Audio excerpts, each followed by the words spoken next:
ಓಂ ಶ್ರೀ ಗುರು ಬಸವಲಿಂಗಾಯ ನಮಃ.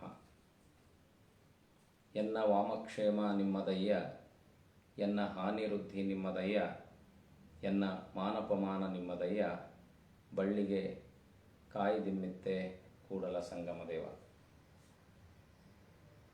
ಹೀಗೆ ಒಂದು ಸಮರ್ಪಣಾ ಮನೋಭಾವದಿಂದ ತನ್ನ ಮನಸ್ಥಿತಿಯನ್ನು ರೂಪಿಸಿಕೊಂಡ ಬಸವಣ್ಣನವರಿಗೆ ಮೊಟ್ಟ ಮೊದಲ ಬಾರಿಗೆ ಸಾಮಾಜಿಕ ವ್ಯವಸ್ಥೆಯನ್ನು ಬದಲಾವಣೆ ಮಾಡಬೇಕು ಅನ್ನುವಂಥ ಒಂದು ಮಹದಾಸೆ ಇತ್ತು. ಬಹುಶಃ ಅಲ್ಲಮ, ಚನ್ನಬಸವಣ್ಣ ಮತ್ತು ಮಹಾದೇವಿ ಅಕ್ಕನವರಿಗೆ ಸಮಾಜದ ಸ್ವಾಸ್ಥ್ಯದ ಜೊತೆಗೆ ವ್ಯಕ್ತಿಯ ವೈಯಕ್ತಿಕ ಬದುಕಿನ ಶುಚಿತ್ವ ಮತ್ತು ಶುದ್ಧತೆ ಬಗ್ಗೆ ಸಂಪೂರ್ಣವಾದ ನಂಬಿಕೆ ಮತ್ತು ಕಾಳಜಿ ಜೊತೆಗೆ ಲಕ್ಷ್ಯ ಇತ್ತು. ಆದರೆ ಮೂಲಭೂತವಾಗಿ ಒಂದು ಬಹಳ ದೊಡ್ಡ ಶ್ರೀಮಂತ ಅರಸೊತ್ತಿಗೆಯ ಪ್ರಧಾನಮಂತ್ರಿಯಾಗಿದ್ದ ಬಸವಣ್ಣನವರಿಗೆ ಸ್ವಲ್ಪ ಭಿನ್ನವಾದ ಒಂದು ಪ್ರಜಾಪ್ರಭುತ್ವ ವ್ಯವಸ್ಥೆಯ ಪರಿಕಲ್ಪನೆ ಹುಟ್ಟಿಕೊಂಡಿತ್ತು. ಅಂದರೆ not immediately in the beginning stage of Anubhava Mantapa, ಅನುಭವ ಮಂಟಪದ ಆರಂಭಿಕ ದಿನಗಳಲ್ಲೇ ಅಲ್ಲ. ಈಗ ಒಂದು ಸರ್ಕಾರದಲ್ಲಿ ಪ್ರಧಾನ ಹುದ್ದೆಯಲ್ಲಿರುವಂಥ ವ್ಯಕ್ತಿ ಪರ್ಯಾಯ ಸರ್ಕಾರವನ್ನು ಹುಟ್ಟು ಹಾಕೋದು ಅಷ್ಟೊಂದು ಸಮಂಜಸ ಅಲ್ಲ, ನ್ಯಾಯಸಮ್ಮತವೂ ಅಲ್ಲ. ಒಂದು ವೇಳೆ ಹಾಗೆ ಪರ್ಯಾಯ ಸರ್ಕಾರವನ್ನು ಹುಟ್ಟು ಹಾಕೋದಾದರೆ ಇದ್ದ ಪ್ರಭು ವ್ಯವಸ್ಥೆಯನ್ನು ಕಿತ್ತಿ ಬಿಸಾಕಿ ಯುದ್ಧ ಮಾಡಿ ಅವನನ್ನು ಸೋಲಿಸಿ ಪರ್ಯಾಯ ರಾಜಕೀಯ ವ್ಯವಸ್ಥೆಯನ್ನು ರೂಪಿಸುವಂಥ ಕ್ರಮ ಇತ್ತು. ಅಂದರೆ ಜಗತ್ತಿನ ಎಲ್ಲ ರಾಷ್ಟ್ರಗಳ ಇತಿಹಾಸದಲ್ಲಿ ಪ್ರಜಾಪ್ರಭುತ್ವ ಜಾರಿ ಬಂದಿದ್ದೇ ಒಂದು 300-400 ವರ್ಷಗಳಿಂದ ಮಾತ್ರ. ಇಂಗ್ಲೆಂಡ್ ಒಂದು ಪ್ರಜಾಪ್ರಭುತ್ವ ವ್ಯವಸ್ಥೆಯನ್ನು ಹೊಂದಿದೆ, ಆದರೂ ಅಲ್ಲಿ ಕಿಂಗ್ಸ್ ಆ್ಯಂಡ್ ಕ್ವೀನ್ಸ್ ನಂಬಿಕೆಯಲ್ಲಿ ಪ್ರಜಾಪ್ರಭುತ್ವವನ್ನು ನಿರ್ಮಿಸಲಾಗಿದೆ. ಆದರೆ ಪ್ರಜಾಪ್ರಭುತ್ವ ಇದೆ, ರಾಜ ಮತ್ತು ರಾಣಿಗೂ ಅಷ್ಟೇ ಮರ್ಯಾದೆ ಇದೆ. ಆ ಕಿಂಗ್ಶಿಪ್ಪನ್ನು ಅರಿಸ್ಟೋಕ್ರಾಟಿಕ್ ನೇಷನ್ ಅಂತ ನಾವು ಕರಿತೇವೆ.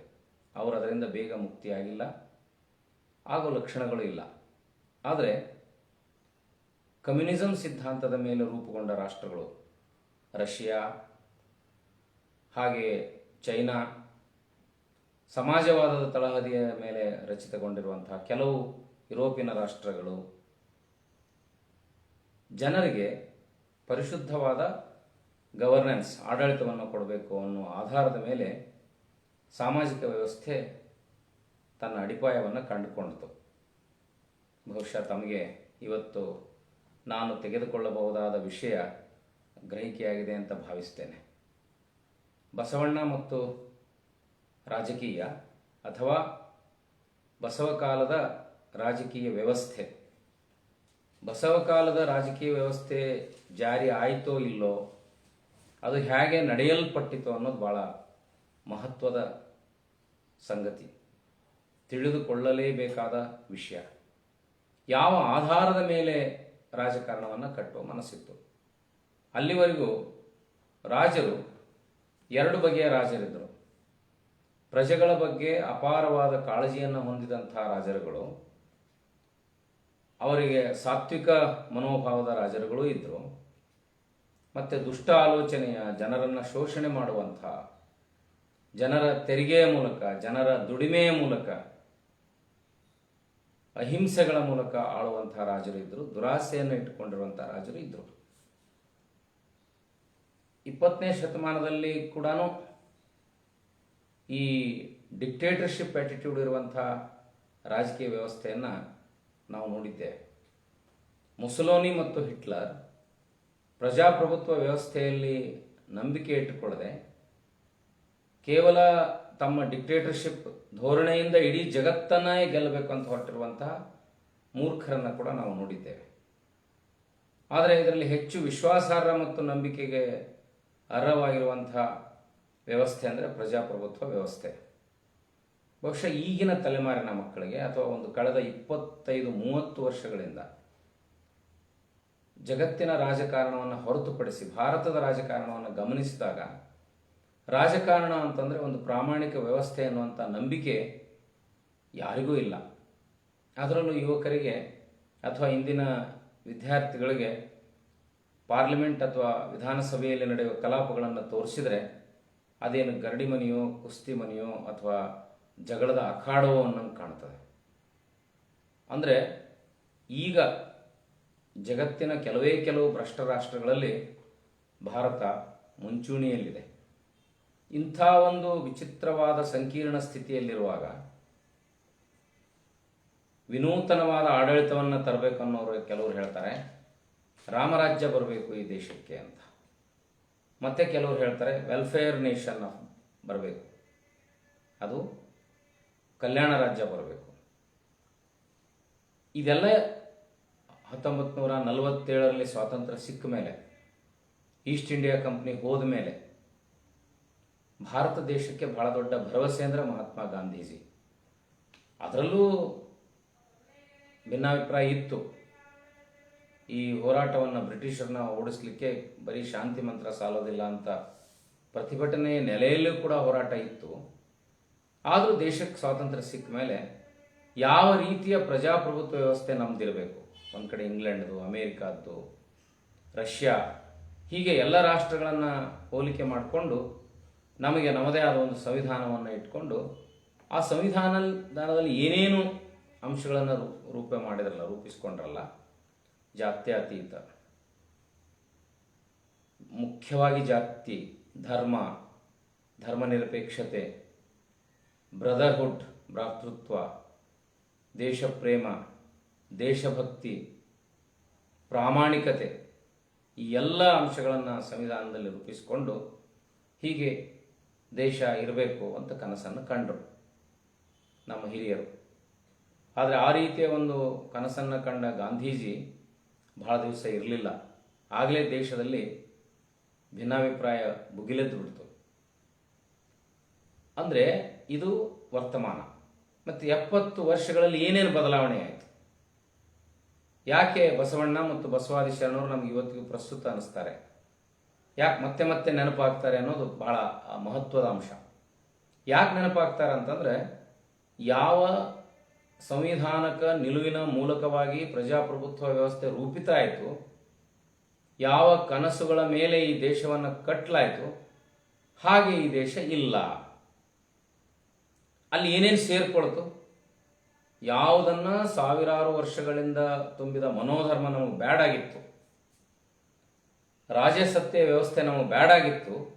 ಆಧುನಿಕ ರಾಜಕಾರಣಿಗಳು ಬಿಳಿ ಬಟ್ಟೆಯ ರಾಜರಾಗಿ ಅವತರಿಸಲಿಕ್ಕೆ ಪ್ರಾರಂಭ ಮಾಡಿದರು. White collar politicians, white collar officials, ನ್ಯಾಯಾಂಗ, ಕಾರ್ಯಾಂಗ ಮತ್ತು ಶಾಸಕಾಂಗ ಈ ದೇಶವನ್ನು ಕಟ್ಟಲಿಕ್ಕೆ, ಒಬ್ಬರನ್ನೊಬ್ಬರು ಸರಿದೂಗಿಸಲಿಕ್ಕೆ, ಚೆಕ್ಮೇಟ್ ಅಂತ ಕರಿತೇವೆ. ಶಾಸಕಾಂಗ ಕಾನೂನನ್ನು ರೂಪಿಸಬೇಕು, ಆಡಳಿತದ ಯಂತ್ರವನ್ನು ರೂಪಿಸಬೇಕು, ಜನರಿಂದ ಆಯ್ಕೆಗೊಂಡ ವ್ಯಕ್ತಿಗಳು ಅದನ್ನು ನಿರ್ಣಯ ಮಾಡಬೇಕು. ಏನು ಕಲಾಪಗಳಲ್ಲಿ ಕಾನೂನಾಗಿ ಹೊರಹೊಮ್ಮುತ್ತದೆ ಅದನ್ನು ಸರ್ಕಾರಿ ಅಧಿಕಾರಿಗಳು, IAS ಅಧಿಕಾರಿಗಳು, ಕಾರ್ಯಾಂಗ ಅದನ್ನು ಜಾರಿಗೊಳಿಸಬೇಕು. ಶಾಸಕಾಂಗ ಮತ್ತು ಕಾರ್ಯಾಂಗ ತಪ್ಪು ಮಾಡಿದರೆ ಚೆಕ್ಮೇಟ್ ಅನ್ನುವಂಥ ರೀತಿಯಲ್ಲಿ ನ್ಯಾಯಾಂಗ ಕೆಲಸ ಮಾಡಬೇಕು. ಸಮಾಜದ ಕಾವಲುಗಾರರು ಇವರು. ಆದರೆ ಇವರು ಯಾರು ಮೂವರು ಅಧಿಕಾರಿಗಳಲ್ಲ, ಪ್ರಭುಗಳಲ್ಲ, ಪ್ರಜೆಗಳ ಪ್ರತಿನಿಧಿಗಳು. ಪ್ರಜಾಪ್ರತಿನಿಧಿ ವ್ಯವಸ್ಥೆ ನಮ್ಮ ದೇಶದಲ್ಲಿ ಬಂತು. ತಮಾಷೆ ಏನಂದರೆ, ಪ್ರಜೆಗಳಿಂದ ಪ್ರಜೆಗಳಿಗಾಗಿ ನೇರವಾಗಿ ಆಯ್ಕೆಯಾದ ಪ್ರಜಾಪ್ರತಿನಿಧಿ ಹೇಗೆ ಪ್ರಜೆಗಳನ್ನು ಉಪೇಕ್ಷೆ ಮಾಡ್ತಾನೆ. ಅವತ್ತು ಕೂಡ ಅದೇ ಟ್ಯಾಕ್ಸ್ ಮೇಲೆ ದೇಶ ನಡೀತಿತ್ತು, ಇವತ್ತು ಕೂಡ ಅದೇ ಟ್ಯಾಕ್ಸೇಷನ್ ಮೇಲೆ ದೇಶ ನಡೀತಿದೆ. ಆದರೆ ಆ ಟ್ಯಾಕ್ಸಿನ ಹಣಕ್ಕೆ ಇರುವಂಥ ಅಕೌಂಟೆಬಿಲಿಟಿ ಏನಿತ್ತು, ಬಸವಣ್ಣನವರಿಗೆ ಪ್ರಧಾನಮಂತ್ರಿಯಾಗಿದ್ದಾಗ ಯಾವ ಥರದ ಭಾವನೆ ಇತ್ತು, ಅವರು ಅನುಭವ ಮಂಟಪದ ಕೆಲಸಗಳನ್ನು ಮಾಡ್ತಾ ಇದ್ರು. ತಮ್ಮ ಮನೆಗೆ ಹೋದ್ಮೇಲೆ ಪ್ರಧಾನಮಂತ್ರಿ ಕೆಲಸಗಳನ್ನು ನಿರ್ವಹಣೆ ಮಾಡ್ತಾ ಇದ್ರು. ಅದು ಯಾಕಷ್ಟು ದೊಡ್ಡ ಬಸವಣ್ಣ ದಂತಕಥೆ ಆದ ಅಂತಂದರೆ, ಅಂದರೆ ಎಷ್ಟು ಕ್ಷುಲ್ಲಕ ವಿಚಾರಗಳನ್ನು ಕಿಡಿಗೇಡಿಗಳು ಕೊಂಡೆ ಮಂಚಣ್ಣನಂತವರು ಬಿತ್ತುತ್ತಾರೆ ರಾಜನ ತಲೆಯಲ್ಲಿ. ಅಂದರೆ ಬಿಜ್ಜಳನ್ ಹೇಳಿದರು, ಪ್ರಧಾನಿ ಹುದ್ದೆ ನಿಂದು, ಎಲ್ಲ ಸರ್ಕಾರಿ ಸವಲತ್ತುಗಳು ನಿಂದು, ಮಾಡೋದು ಅನುಭವ ಮಂಟಪ ಮತ್ತು ಶರಣರ ಕೆಲಸ ನಿಂದು ಬಸವಣ್ಣ ಅಂತಂದರು. ಒಮ್ಮೆ ಮಾರುವೇಷದಲ್ಲಿ ಬಿಜ್ಜಳ ಬಸವಣ್ಣನ ಮನೆಗೆ ಹೋದಾಗ ಬಸವಣ್ಣ 2 ದೀಪಗಳನ್ನು 2 ಶಾಹಿಗಳನ್ನು ಇಟ್ಕೊಂಡಿರ್ತಾನನ್ನುವಂಥ ಒಂದು ದಂತಕಥೆ ಇದೆ. ಒಂದು ದೀಪ ಕೆಲಸ ಮುಗಿದ್ಮೇಲೆ ಅದನ್ನು ನಂದಿಸಿ ಬದಿಗಿಟ್ಟು ಮತ್ತೊಂದು ದೀಪವನ್ನು ಹೊತ್ತಿಸಿ ಬಸವಣ್ಣ ಕೆಲಸ ಮಾಡ್ತಾ ಇರ್ತಾನೆ. ಒಂದು ಮಹತ್ವದ ಸಂಗತಿಯನ್ನು ನಾವು ಅರ್ಥ ಮಾಡ್ಕೋಬೇಕು. ರಾಜಸತ್ತೆಯಲ್ಲೂ ಕೂಡ ಮಂತ್ರಿ ಮಹೋದಯರಿಗೆ, ಪಂಡಿತರಿಗೆ ಮತ್ತು ರಾಜ್ಯದ ಗುರು ಪರಂಪರೆಯಲ್ಲಿದ್ದವರಿಗೆ ಬಹಳ ಬೆಲೆ ಇತ್ತು. ನಾವು ಕಾಳಿದಾಸ, ಕವಿರತ್ನ ಕಾಳಿದಾಸ, ಇದರಲ್ಲಿ ಕಾಳಿದಾಸ ಒಬ್ಬ ಕವಿ, ಜೊತೆಗೆ ಭೋಜರಾಜನ ಸ್ನೇಹಿತ. 2 ಮಹತ್ವದ ಸ್ನೇಹಿತರನ್ನು ನಾವು ಇತಿಹಾಸದಲ್ಲಿ ಕಾಣ್ತೇವೆ. ಭೋಜರಾಜ ಮತ್ತು ಕಾಳಿದಾಸ, ಬಸವಣ್ಣ ಮತ್ತು ಬಿಜ್ಜಳ. ಬಸವಣ್ಣನ ಶೂದ್ರ ವರ್ಗಕ್ಕೆ ಕ್ಷತ್ರಿಯರನ್ನು ಹೊರತುಪಡಿಸಿ ರಾಜರಾಗಬೇಕು ಅನ್ನೋಂಥ ಕನಸಿನ ಸಾಕಾರವೇ ಬಿಜ್ಜಳ. ಹಾಗೆ ನೋಡಿದರೆ ಬಿಜ್ಜಳನಂಥವರು ರಾಜ ಆಗಲಿಕ್ಕೆ ಬಸವಣ್ಣನ ಪ್ರೋಗ್ರೆಸಿವ್ ಥಿಂಕಿಂಗ್ ಕಾರಣ. ಆಗಿನ ಕಾಲಕ್ಕೆ ಹೇಳ್ತೀನಿ, ಯಾವ ಪ್ರೋಗ್ರೆಸಿವ್ ಥಿಂಕಿಂಗ್ಲಿಂದ ಬಿಜ್ಜಳ ರಾಜ ಆದ, ಆ ಥರದ ಒಂದು ಪ್ರೋಗ್ರೆಸಿವ್ ಆಲೋಚನೆಯನ್ನು ಕೊಟ್ಟಂಥ ಮನುಷ್ಯ ನನ್ನ ರಾಜ್ಯದಲ್ಲಿ ಪ್ರಧಾನಿ ಆದರೆ ನನ್ನ ರಾಜ್ಯ ಸುಖಿ ರಾಜ್ಯವಾಗ್ತದೆ ಅಂತ ಕನಸ್ಕೊಂಡು ಬಸವಣ್ಣ ಪ್ರಧಾನಿಯಾಗಿರ್ತಾರೆ.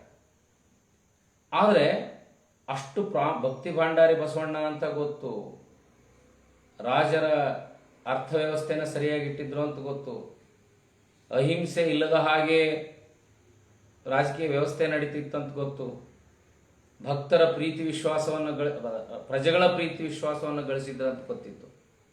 ಯಾವಾಗ ಈ ಭವಿ ಮತ್ತು ಭಕ್ತ ನಟ್ಟರನ್ನು ನುಸುಳಿತು ನೋಡ್ರಿ, ಅನುಭವ ಮಂಟಪದ ವ್ಯವಸ್ಥೆ ಬಂದ ಕೂಡಲೇ ಬೆನಿಫಿಟ್ ಆಫ್ ಡೌಟ್ ಹ್ಯಾಸ್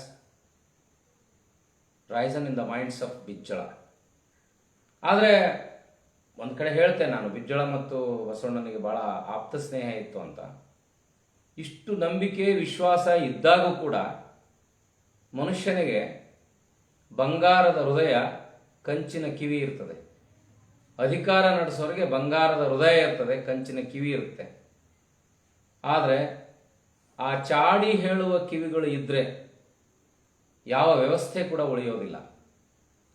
ಆ ಚಾಡಿಯನ್ನು ಕೇಳುವ ಅಭಿರುಚಿ ಅಧಿಕಾರ ಇದ್ದವ್ರಿಗೆ ಇರುತ್ತೆ. ಅದಕ್ಕೆ ಗೂಢಚರ್ಯರು ಅಂತಿರ್ತಾರೆ, ಸ್ಪೈಗಳು ಅಂತಿರ್ತಾರೆ. ಈಗ ನಮ್ಮಲ್ಲಿ ಮಾಡರ್ನ್ ಪೊಲಿಟಿಕಲ್ ಸಿಸ್ಟಮ್ನಲ್ಲಿ prime ministers intelligence, chief ministers intelligence ಅಂತ ಕರಿತೀವಿ. ಆ ಇಂಟೆಲಿಜೆನ್ಸ್ ಏನು ಹೇಳ್ತಂದ್ರೆ, ಜನಾಭಿಪ್ರಾಯ ಏನಿದೆಯಪ್ಪ, ಆ ಜನಾಭಿಪ್ರಾಯವನ್ನು ಪ್ರಾಮಾಣಿಕವಾಗಿ ಅಧಿಕಾರ ನಡೆಸುವಂಥ ಪ್ರಧಾನಮಂತ್ರಿಗೆ, ಮುಖ್ಯಮಂತ್ರಿಗೆ ಅವ್ರು ಹೇಳಬೇಕು. ಇಂಟೆಲಿಜೆನ್ಸ್ ವರದಿ ಸರಿಯಾಗೇ ಇತ್ತು, ಆದರೂ ಕೆಲವು ಕುಚೋದ್ಯ ಮನಸ್ಥಿತಿಯ ವ್ಯಕ್ತಿಗಳು, ಬಸವಣ್ಣನ ಮತ್ತು ಬಿಜ್ಜಳನ ಸ್ನೇಹವನ್ನು ಸಹಿಸದ ವ್ಯಕ್ತಿಗಳು ಬಸವಣ್ಣನಿಗೆ ಚಾಡಿ ಹೇಳಿದ, ಬಿಜ್ಜಳನಿಗೆ ಚಾಡಿ ಹೇಳಿದಾಗ ಸ್ವತಃ ಹೋಗಿ ನೋಡ್ತಾನೆ. ಬಸವಣ್ಣ ಹೇಳ್ತಾನೆ, ಒಂದು ದೀಪ ಪ್ರಧಾನಿ ಹುದ್ದೆಯನ್ನು ಸೂಚಿಸ್ತದೆ, ಇನ್ನೊಂದು ದೀಪ ನನ್ನ ಅನುಭವ ಮಂಟಪದ ಶರಣರ ಹುದ್ದೆಯನ್ನು ಸೂಚಿಸ್ತದೆ. ನನ್ನ ವೇತನ ಇದೆಯಲ್ಲ, ಅದರಲ್ಲಿ ಬಂದ ಆದಾಯದಿಂದ ಅನುಭವ ಮಂಟಪದ ಕೆಲಸವನ್ನು ಮಾಡ್ತೀನಿ.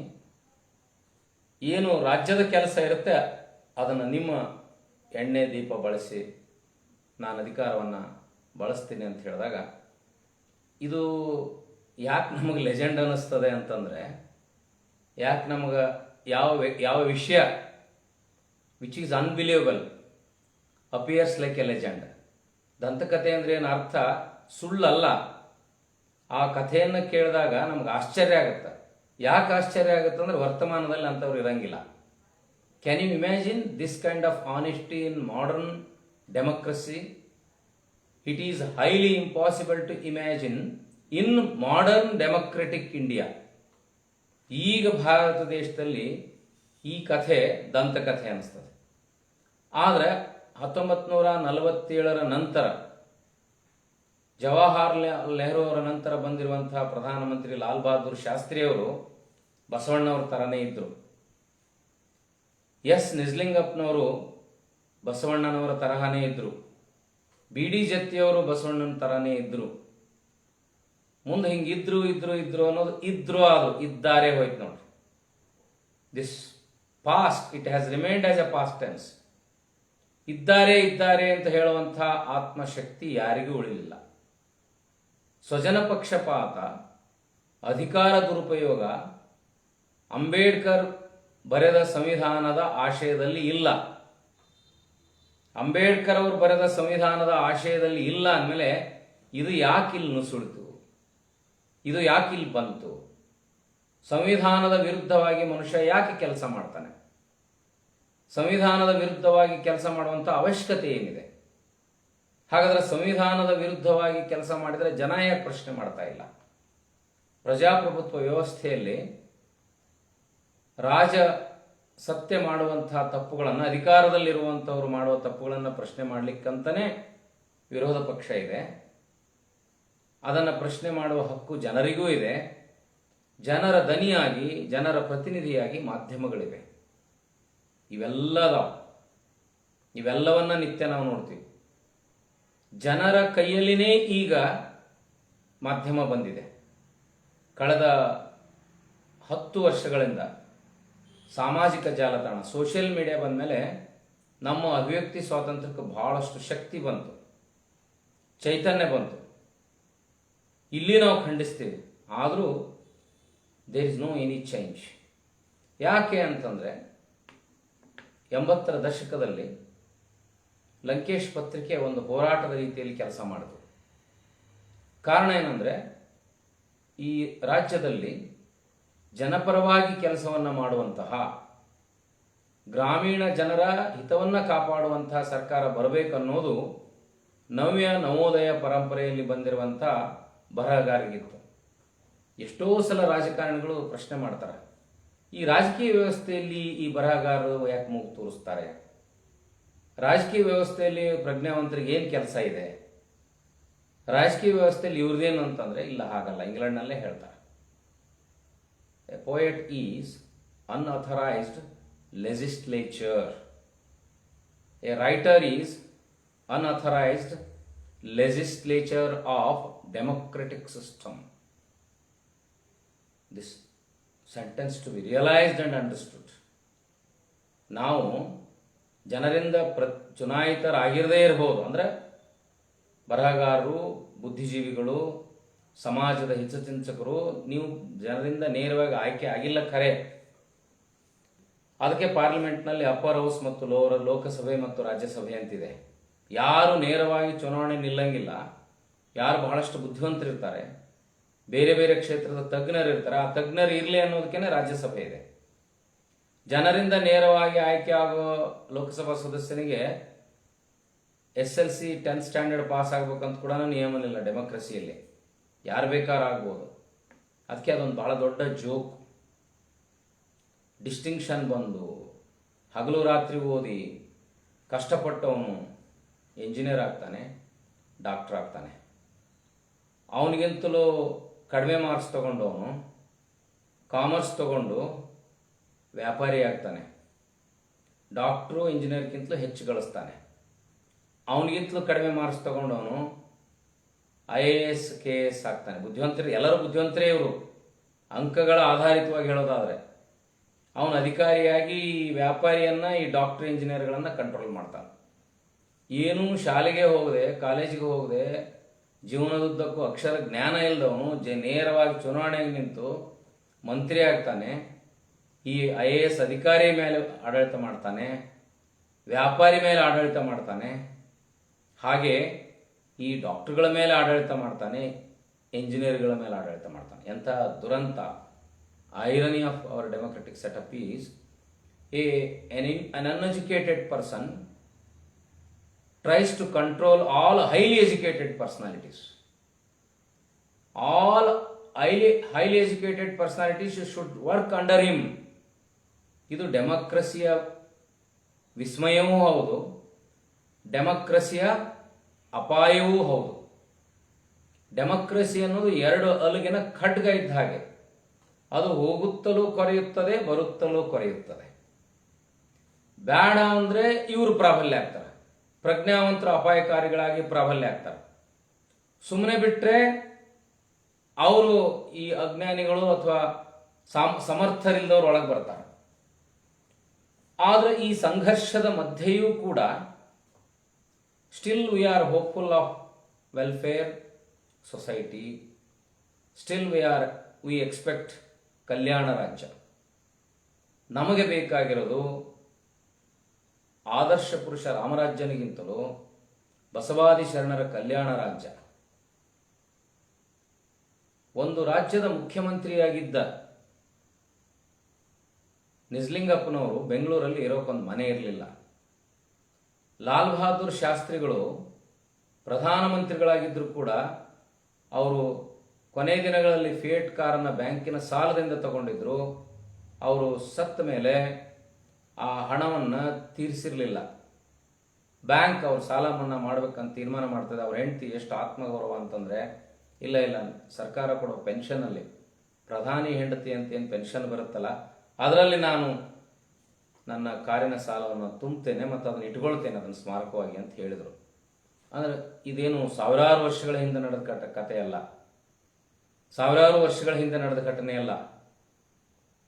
ಉತ್ತರ ಕರ್ನಾಟಕ ಭಾಗದ ಹಿಂದಿನ ಧಾರವಾಡ ಜಿಲ್ಲೆಯ, ಇಂದಿನ ಗದಗ ಜಿಲ್ಲೆಯ ರೋಣ ತಾಲೂಕಿನ ಜಕ್ಲಿ ಗ್ರಾಮದಲ್ಲಿ 500 ಎಕರೆ ಜಮೀನಿರುವಂತಹ ಬಹಳ ದೊಡ್ಡ ಶ್ರೀಮಂತರು ಅನ್ನದಾನಪ್ಪ ದೊಡ್ಡಮೇಟಿ ಅಂತ ಮಂತ್ರಿಯಾಗಿದ್ದರು. ನಿಜಲಿಂಗಪ್ಪನವರ ಕ್ಯಾಬಿನೆಟ್ನಲ್ಲಿ ಸಣ್ಣ ನೀರಾವರಿ ಸಚಿವರಾಗಿದ್ದರು.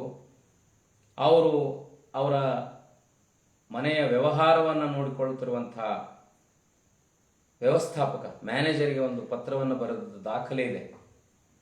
ಅವ್ರೇನು ಬರೀತಾರೆ ಅಂತಂದರೆ, ನನಗೆ ಈ ರಾಜಕಾರಣ ಮತ್ತು ಮಂತ್ರಿಗಿರಿ ಸಾಕಾಗಿದೆ. ನಾನು ಸಾಮಾನ್ಯ ಶಾಸಕನಾಗಿದ್ದಾಗ ನನಗಿಷ್ಟು ಖರ್ಚು ಬರ್ತಾ ಇರಲಿಲ್ಲ. ಮಂತ್ರಿ ಆದಮೇಲೆ ನನ್ನ ಖರ್ಚು ಜಾಸ್ತಿ ಆಗ್ತಾ ಇದೆ. ತಮ್ಮ ಕೈಯಲ್ಲಿ ಕೆಲಸ ಮಾಡುವ ಆಳಿಗೆ ವಿನಮ್ರವಾಗಿ ಅಂದಾನಪ್ಪ ದೊಡ್ಡಮೇಟಿಯವರು ಪತ್ರ ಬರೀತಾರೆ. ಅದಕ್ಕೆ ದಯವಿಟ್ಟು ನನಗೆ ಈ ಸಾರಿ ಬೆಳೆ ಬಂದಮೇಲೆ, ಜೋಳ ಬಂದಮೇಲೆ ಅದನ್ನು ಮಾರಿ ಬೆಂಗಳೂರಿಗೆ ದಯವಿಟ್ಟು ಖರ್ಚಿಗೆ ಹಣ ಕಳಿಸುವಂತ ಬರೀತಾರೆ. Can you imagine this kind of politicians in 2020? Since 10 years. ಈಗ ಬರೀ MLA, ಮಂತ್ರಿ, ಮುಖ್ಯಮಂತ್ರಿ ಆಗೋದಲ್ಲ, ಒಬ್ಬ ಗ್ರಾಮ ಪಂಚಾಯಿತಿ ಸದಸ್ಯನಾದರೆ, ಜಿಲ್ಲಾ ಪಂಚಾಯಿತಿ ಸದಸ್ಯನಾದರೆ, ಶಾಸಕನಾದರೆ ಮನೆಗೆ ಹಣ ಕಳಿಸುವಂಥ ಪತ್ರ ಬರೆಯುವ ಉದಾಹರಣೆಗಳು ಹಾಸ್ಯಾಸ್ಪದ.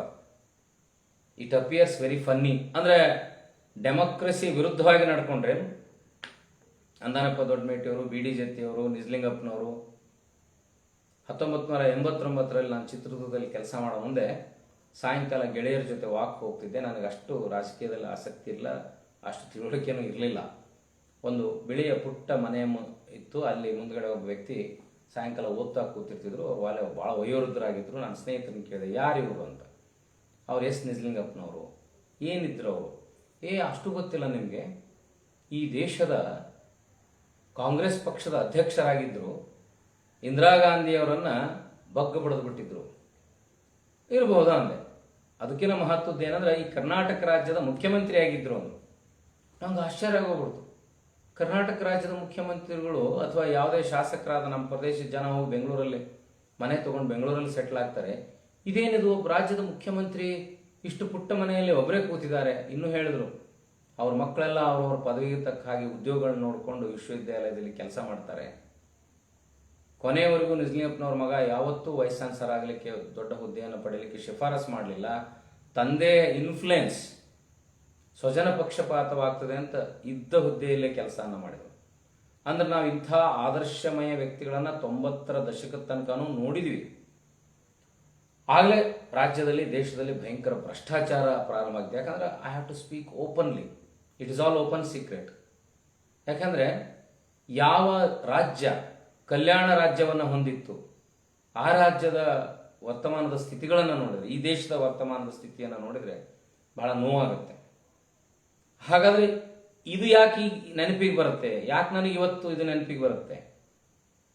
ವಚನಗಳನ್ನು ಓದುವಾಗ ಅನುಭವ ಮಂಟಪದಲ್ಲಿ ಮೊದಲೊಂದು 5-10 ವರ್ಷ ಆಧ್ಯಾತ್ಮ ಮತ್ತು ಸಮಾನತೆಯನ್ನು ತಂದ ಮೇಲೆ ಯಾಕೆ ರಾಜಕೀಯ ವ್ಯವಸ್ಥೆಯನ್ನು ಬದಲಾವಣೆ ಮಾಡಬೇಕು, ರಾಜಕಾರಣದ ಪರಿಕಲ್ಪನೆ ಏನಿತ್ತು ಅನ್ನೋದನ್ನು ಓದಿದಾಗ ನಮಗೆ ನಿಜವಾಗ್ಲೂ ಆಶ್ಚರ್ಯ ಆಗುತ್ತೆ. ಅಂದರೆ ಮೊದಲನೇದ್ದು ಪ್ರಜೆಗಳ ರಕ್ಷಣೆ, ಪ್ರಜೆಗಳು ನಿರ್ಭಯವಾಗಿ ಬದುಕುವ ವಾತಾವರಣ ಇರಬೇಕಾಗಿತ್ತು. ಯಾಕಂದ್ರೆ ಅಲ್ಲಿ ಮಧ್ಯವರ್ತಿ ಮಂತ್ರಿ ಇರ್ಬೋದು, ದಂಡಾಧಿಕಾರಿ ಇರ್ಬೋದು, ಸೈನ್ಯದ ಮುಖ್ಯಸ್ಥ ಮತ್ತು ದೇವಾಲಯಗಳ ಪುರೋಹಿತರು, ಇಷ್ಟು ಜನ ಒಂದು ವ್ಯವಸ್ಥೆಯಲ್ಲಿ ನಂಬಿಕೆ ಇಟ್ಟಿದ್ರು. ಹೇಗೆ ಇವತ್ತು ನಾವು ಅಂಬೇಡ್ಕರ್ ಬರೆದ ಸಂವಿಧಾನದಲ್ಲಿ ನಂಬಿಕೆ ಇಟ್ಟಿದ್ದೇವಲ್ಲ, ಹಾಗೆ ಅದೇನು ಅಂದರೆ ವ್ಯಕ್ತಿಗಳನ್ನು 4 ಹಂತಗಳಲ್ಲಿ ವಿಭಾಗ ಮಾಡಿ ಒಗೆದು ಬಿಟ್ಟಿದ್ರು. ಚಾತುರ್ವರ್ಣ ವ್ಯವಸ್ಥೆಯಲ್ಲಿ ವಿಭಾಗ ಮಾಡಿ ಒಗೆದು ಬಿಟ್ಟಿದ್ರು.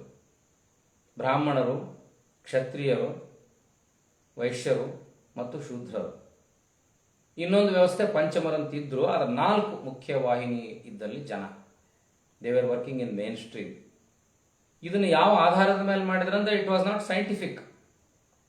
ಒಂದು ಮೇಲ್ಜಾತಿಯಲ್ಲಿ ಹುಟ್ಟಿದ್ರು ಅನ್ನೋದಕ್ಕೆ ಬ್ರಾಹ್ಮಣರು, ಯುದ್ಧ ಮಾಡ್ತಾರೆ, ರಾಜ್ಯವನ್ನು ಆಳ್ತಾರೆ ಅನ್ನೋ ಕ್ಷತ್ರಿಯರು, ಎಲ್ಲ ಜಗತ್ತಿನ ವಹಿವಾಟನ್ನು ನೋಡ್ಕೊಳ್ತಾರೆ ಅನ್ನೋಕ್ಕೆ ವೈಶ್ಯರು, ಇವರೆಲ್ಲರ ಸೇವೆ ಮಾಡೋಕೆ ಇರಲಿ ಅಂತ ಶೂದ್ರರು. ಈ ವ್ಯವಸ್ಥೆ ಬಸವಣ್ಣನವರ ಮನಸ್ಸಾಕ್ಷಿಗೆ ಒಪ್ಪಲಿಲ್ಲ. ಅವರಂದ್ರು, ಒಬ್ಬ ಶೂದ್ರ ರಾಜನಾಗುವ ಅರ್ಹತೆ ಇದ್ರೆ ಅವನು ಯುದ್ಧ ಮಾಡಬಲ್ಲ, ಜಾಣ ಇದ್ರೆ ಅವನು ಕ್ಷತ್ರಿಯ ಯಾಕೆ ಆಗಬಾರ್ದು? ಈ ಕ್ಷಾತ್ರ ತೇಜಸ್ಸು ಅನ್ನೋದು ಹುಟ್ಟಿನಿಂದ ಬರಬಾರದು, ಬ್ರಾಹ್ಮಣತ್ವ ಅನ್ನೋದು ಹುಟ್ಟಿನಿಂದ ಬರಬಾರದು, ಬ್ರಹ್ಮಜ್ಞಾನದಿಂದ ಬರಬೇಕು. ಬ್ರಹ್ಮಜ್ಞಾನ ಅಂದ್ರೆ ಅರ್ಥ ಬಹಳಷ್ಟು ಆಳವಾದ ಅಧ್ಯಯನದ ಮೂಲಕವಾಗಿ ಬರಬೇಕು. ಅವ್ರು ಹೇಳಿದ್ರು, ನೀನು ಬಸವಣ್ಣ ಹುಟ್ಟಿನಿಂದ ಬ್ರಾಹ್ಮಣ, ಅದಕ್ಕೆ ನೀ ಜಾಣದಿದೆ. ಈ ಅಪವಾದವನ್ನು ಬಸವಣ್ಣ ನಿರಾಕರಣೆ ಮಾಡಬೇಕಾಗಿತ್ತು. ಈ ಅಪವಾದ ಅಂದ್ರೆ ನಾನು ಕೂಡ ಒಲೆಮಾದಿಗರಿಗೆ ಸರಿಸಮಾನ, ಎನಗಿಂತ ಹಿರಿಯರಿಲ್ಲ, ಶಿವಭಕ್ತರಿಗಿಂತ ಹಿರಿಯರಿಲ್ಲ ಅನ್ನೋದನ್ನು ಬರೀ ಬಾಯಲ್ಲಿ ಹೇಳಿದ್ರಲ್ಲ, ಸಾಬೀತು ಮಾಡಬೇಕಾಗಿತ್ತು. He wanted to create more intelligent to him. ತನಗಿಂತಲೂ ಬುದ್ಧಿವಂತರನ್ನ ಸೃಷ್ಟಿ ಮಾಡಿ ಎದಕ್ಕೆ ತೋರಿಸ್ಬೇಕಾಗಿತ್ತಂದ್ರೆ, ಬ್ರಾಹ್ಮಣ ಎನ್ನುವಂಥ ಅಪವಾದ ಬಸವಣ್ಣನ ತಲೆ ಮೇಲೆ ಇತ್ತಲ್ಲ, ಅದನ್ನು ಕೆಳಗಿಳಿಸ್ಬೇಕಾಗಿತ್ತು. ಅಂದ್ರೆ ಸುಮ್ಮನೆ ಡಂಬಾಚಾರಕ್ಕೆ, ತೋರಿಕೆಗೆ ಅಲ್ಲ. ಅದನ್ನು ಸಾಧ್ಯ ಮಾಡಿದ ಕೆಳಸ್ತರದ ವ್ಯಕ್ತಿಗಳಿಗೆ ಅನುಭವ ಮಂಟಪದಲ್ಲಿ ಹೇಗೆ ಮೆಂಬರ್ ಆಫ್ ಪಾರ್ಲಿಮೆಂಟ್ಸ್ ಅಂತ ಕರಿತೇವೆ, he has given the power of becoming member of parliament. What parliament? Spiritual parliament. ಅನುಭವ ಮಂಟಪದಲ್ಲಿ ಸದಸ್ಯತ್ವ ಯಾವ ಆಧಾರದ ಮೇಲೆ ಕೊಟ್ಟಂದ್ರ ಅವರ ಬ್ರಹ್ಮಜ್ಞಾನದ ಆಧಾರದ ಮೇಲೆ ಕೊಟ್ಟ. ಬ್ರಹ್ಮಜ್ಞಾನ ಯಾರಿಗೆ ಲಭಿಸ್ತು ಅಂದರೆ ಅವರು ಜಾತಿಯಿಂದ ಬ್ರಾಹ್ಮಣರಲ್ಲ. ಗಣಾಚಾರದ ಯೋಗ್ಯತೆಯನ್ನ ಹುಟ್ಟಿನಿಂದ ಕ್ಷತ್ರಿಯರಲ್ಲದ ಕ್ಷಾತ್ರ ತೇಜಸ್ಸು ಹೊಂದಿದ ಶರಣರಿಗೆ ಗಣಾಚಾರದ ಜವಾಬ್ದಾರಿಯನ್ನು ಕೊಟ್ಟ. How beautiful! ಯಾವುದು ಜಾತಿ ಆಧಾರದ ಮೇಲೆ ಸಮಾಜವನ್ನ ವಿಂಗಡಣೆ ಮಾಡಲಾಗಿತ್ತು, ಪ್ರತಿಭೆ ಅರ್ಹತೆ ಆಧಾರದ ಮೇಲೆ ಹೀಗೆ ಯಾವುದೇ ಒಂದು ರಿಟರ್ನ್ ಕಾನ್ಸ್ಟಿಟ್ಯೂಷನ್ ಇಲ್ಲದೆ ತಂದ ನೋಡಿ. That is wonderful and that is very beautiful. ಎರಡನೇದ್ದು ವರ್ಗ, ಬಡವರು, ಶ್ರೀಮಂತರು, ಬಹಳ ಶ್ರೀಮಂತರು, ಬಹಳ ಬಡವರು. ಇವರಲ್ಲಿ ಈಕ್ವಾಲಿಟಿ ಇಲ್ಲ, ಒಟ್ಟಿಗೆ ಕೂಡಂಗಿಲ್ಲ. ಈವನ್ ಇಂಗ್ಲೆಂಡ್ನಲ್ಲಿ ಕೂಡ 14-15ನೇ ಶತಮಾನದಲ್ಲಿ ಎಲ್ಲರೂ ನಾಟಕ ನೋಡ್ತಿದ್ರು, ಎಲ್ಲರೂ ಎಂಜಾಯ್ ಮಾಡ್ತಿದ್ರು. ಯಾರು ಜಾತಿ ಇಲ್ಲ ಅಲ್ಲಿ, ಎಲ್ಲರೂ ಕ್ರಿಶ್ಚಿಯನ್ಸೇ, ಎಲ್ಲರೂ ಜ್ಯೂಸೇ, ಎಲ್ಲರೂ ಉನ್ನತ ಜಾತಿಯಿಂದ ಬಂದವರೇ. ಇಂಗ್ಲೆಂಡ್ನಲ್ಲಿ ಕೂಡ ಹೇಗೆ ಆ ಭಾವನೆ ಇತ್ತಂದರೆ, ನಾಟಕ ನೋಡ್ತಾ ಇರುವಾಗ ಈಗ ನಮ್ಮ ಸ್ಟೇಡಿಯಮ್ಸ್ ಥರ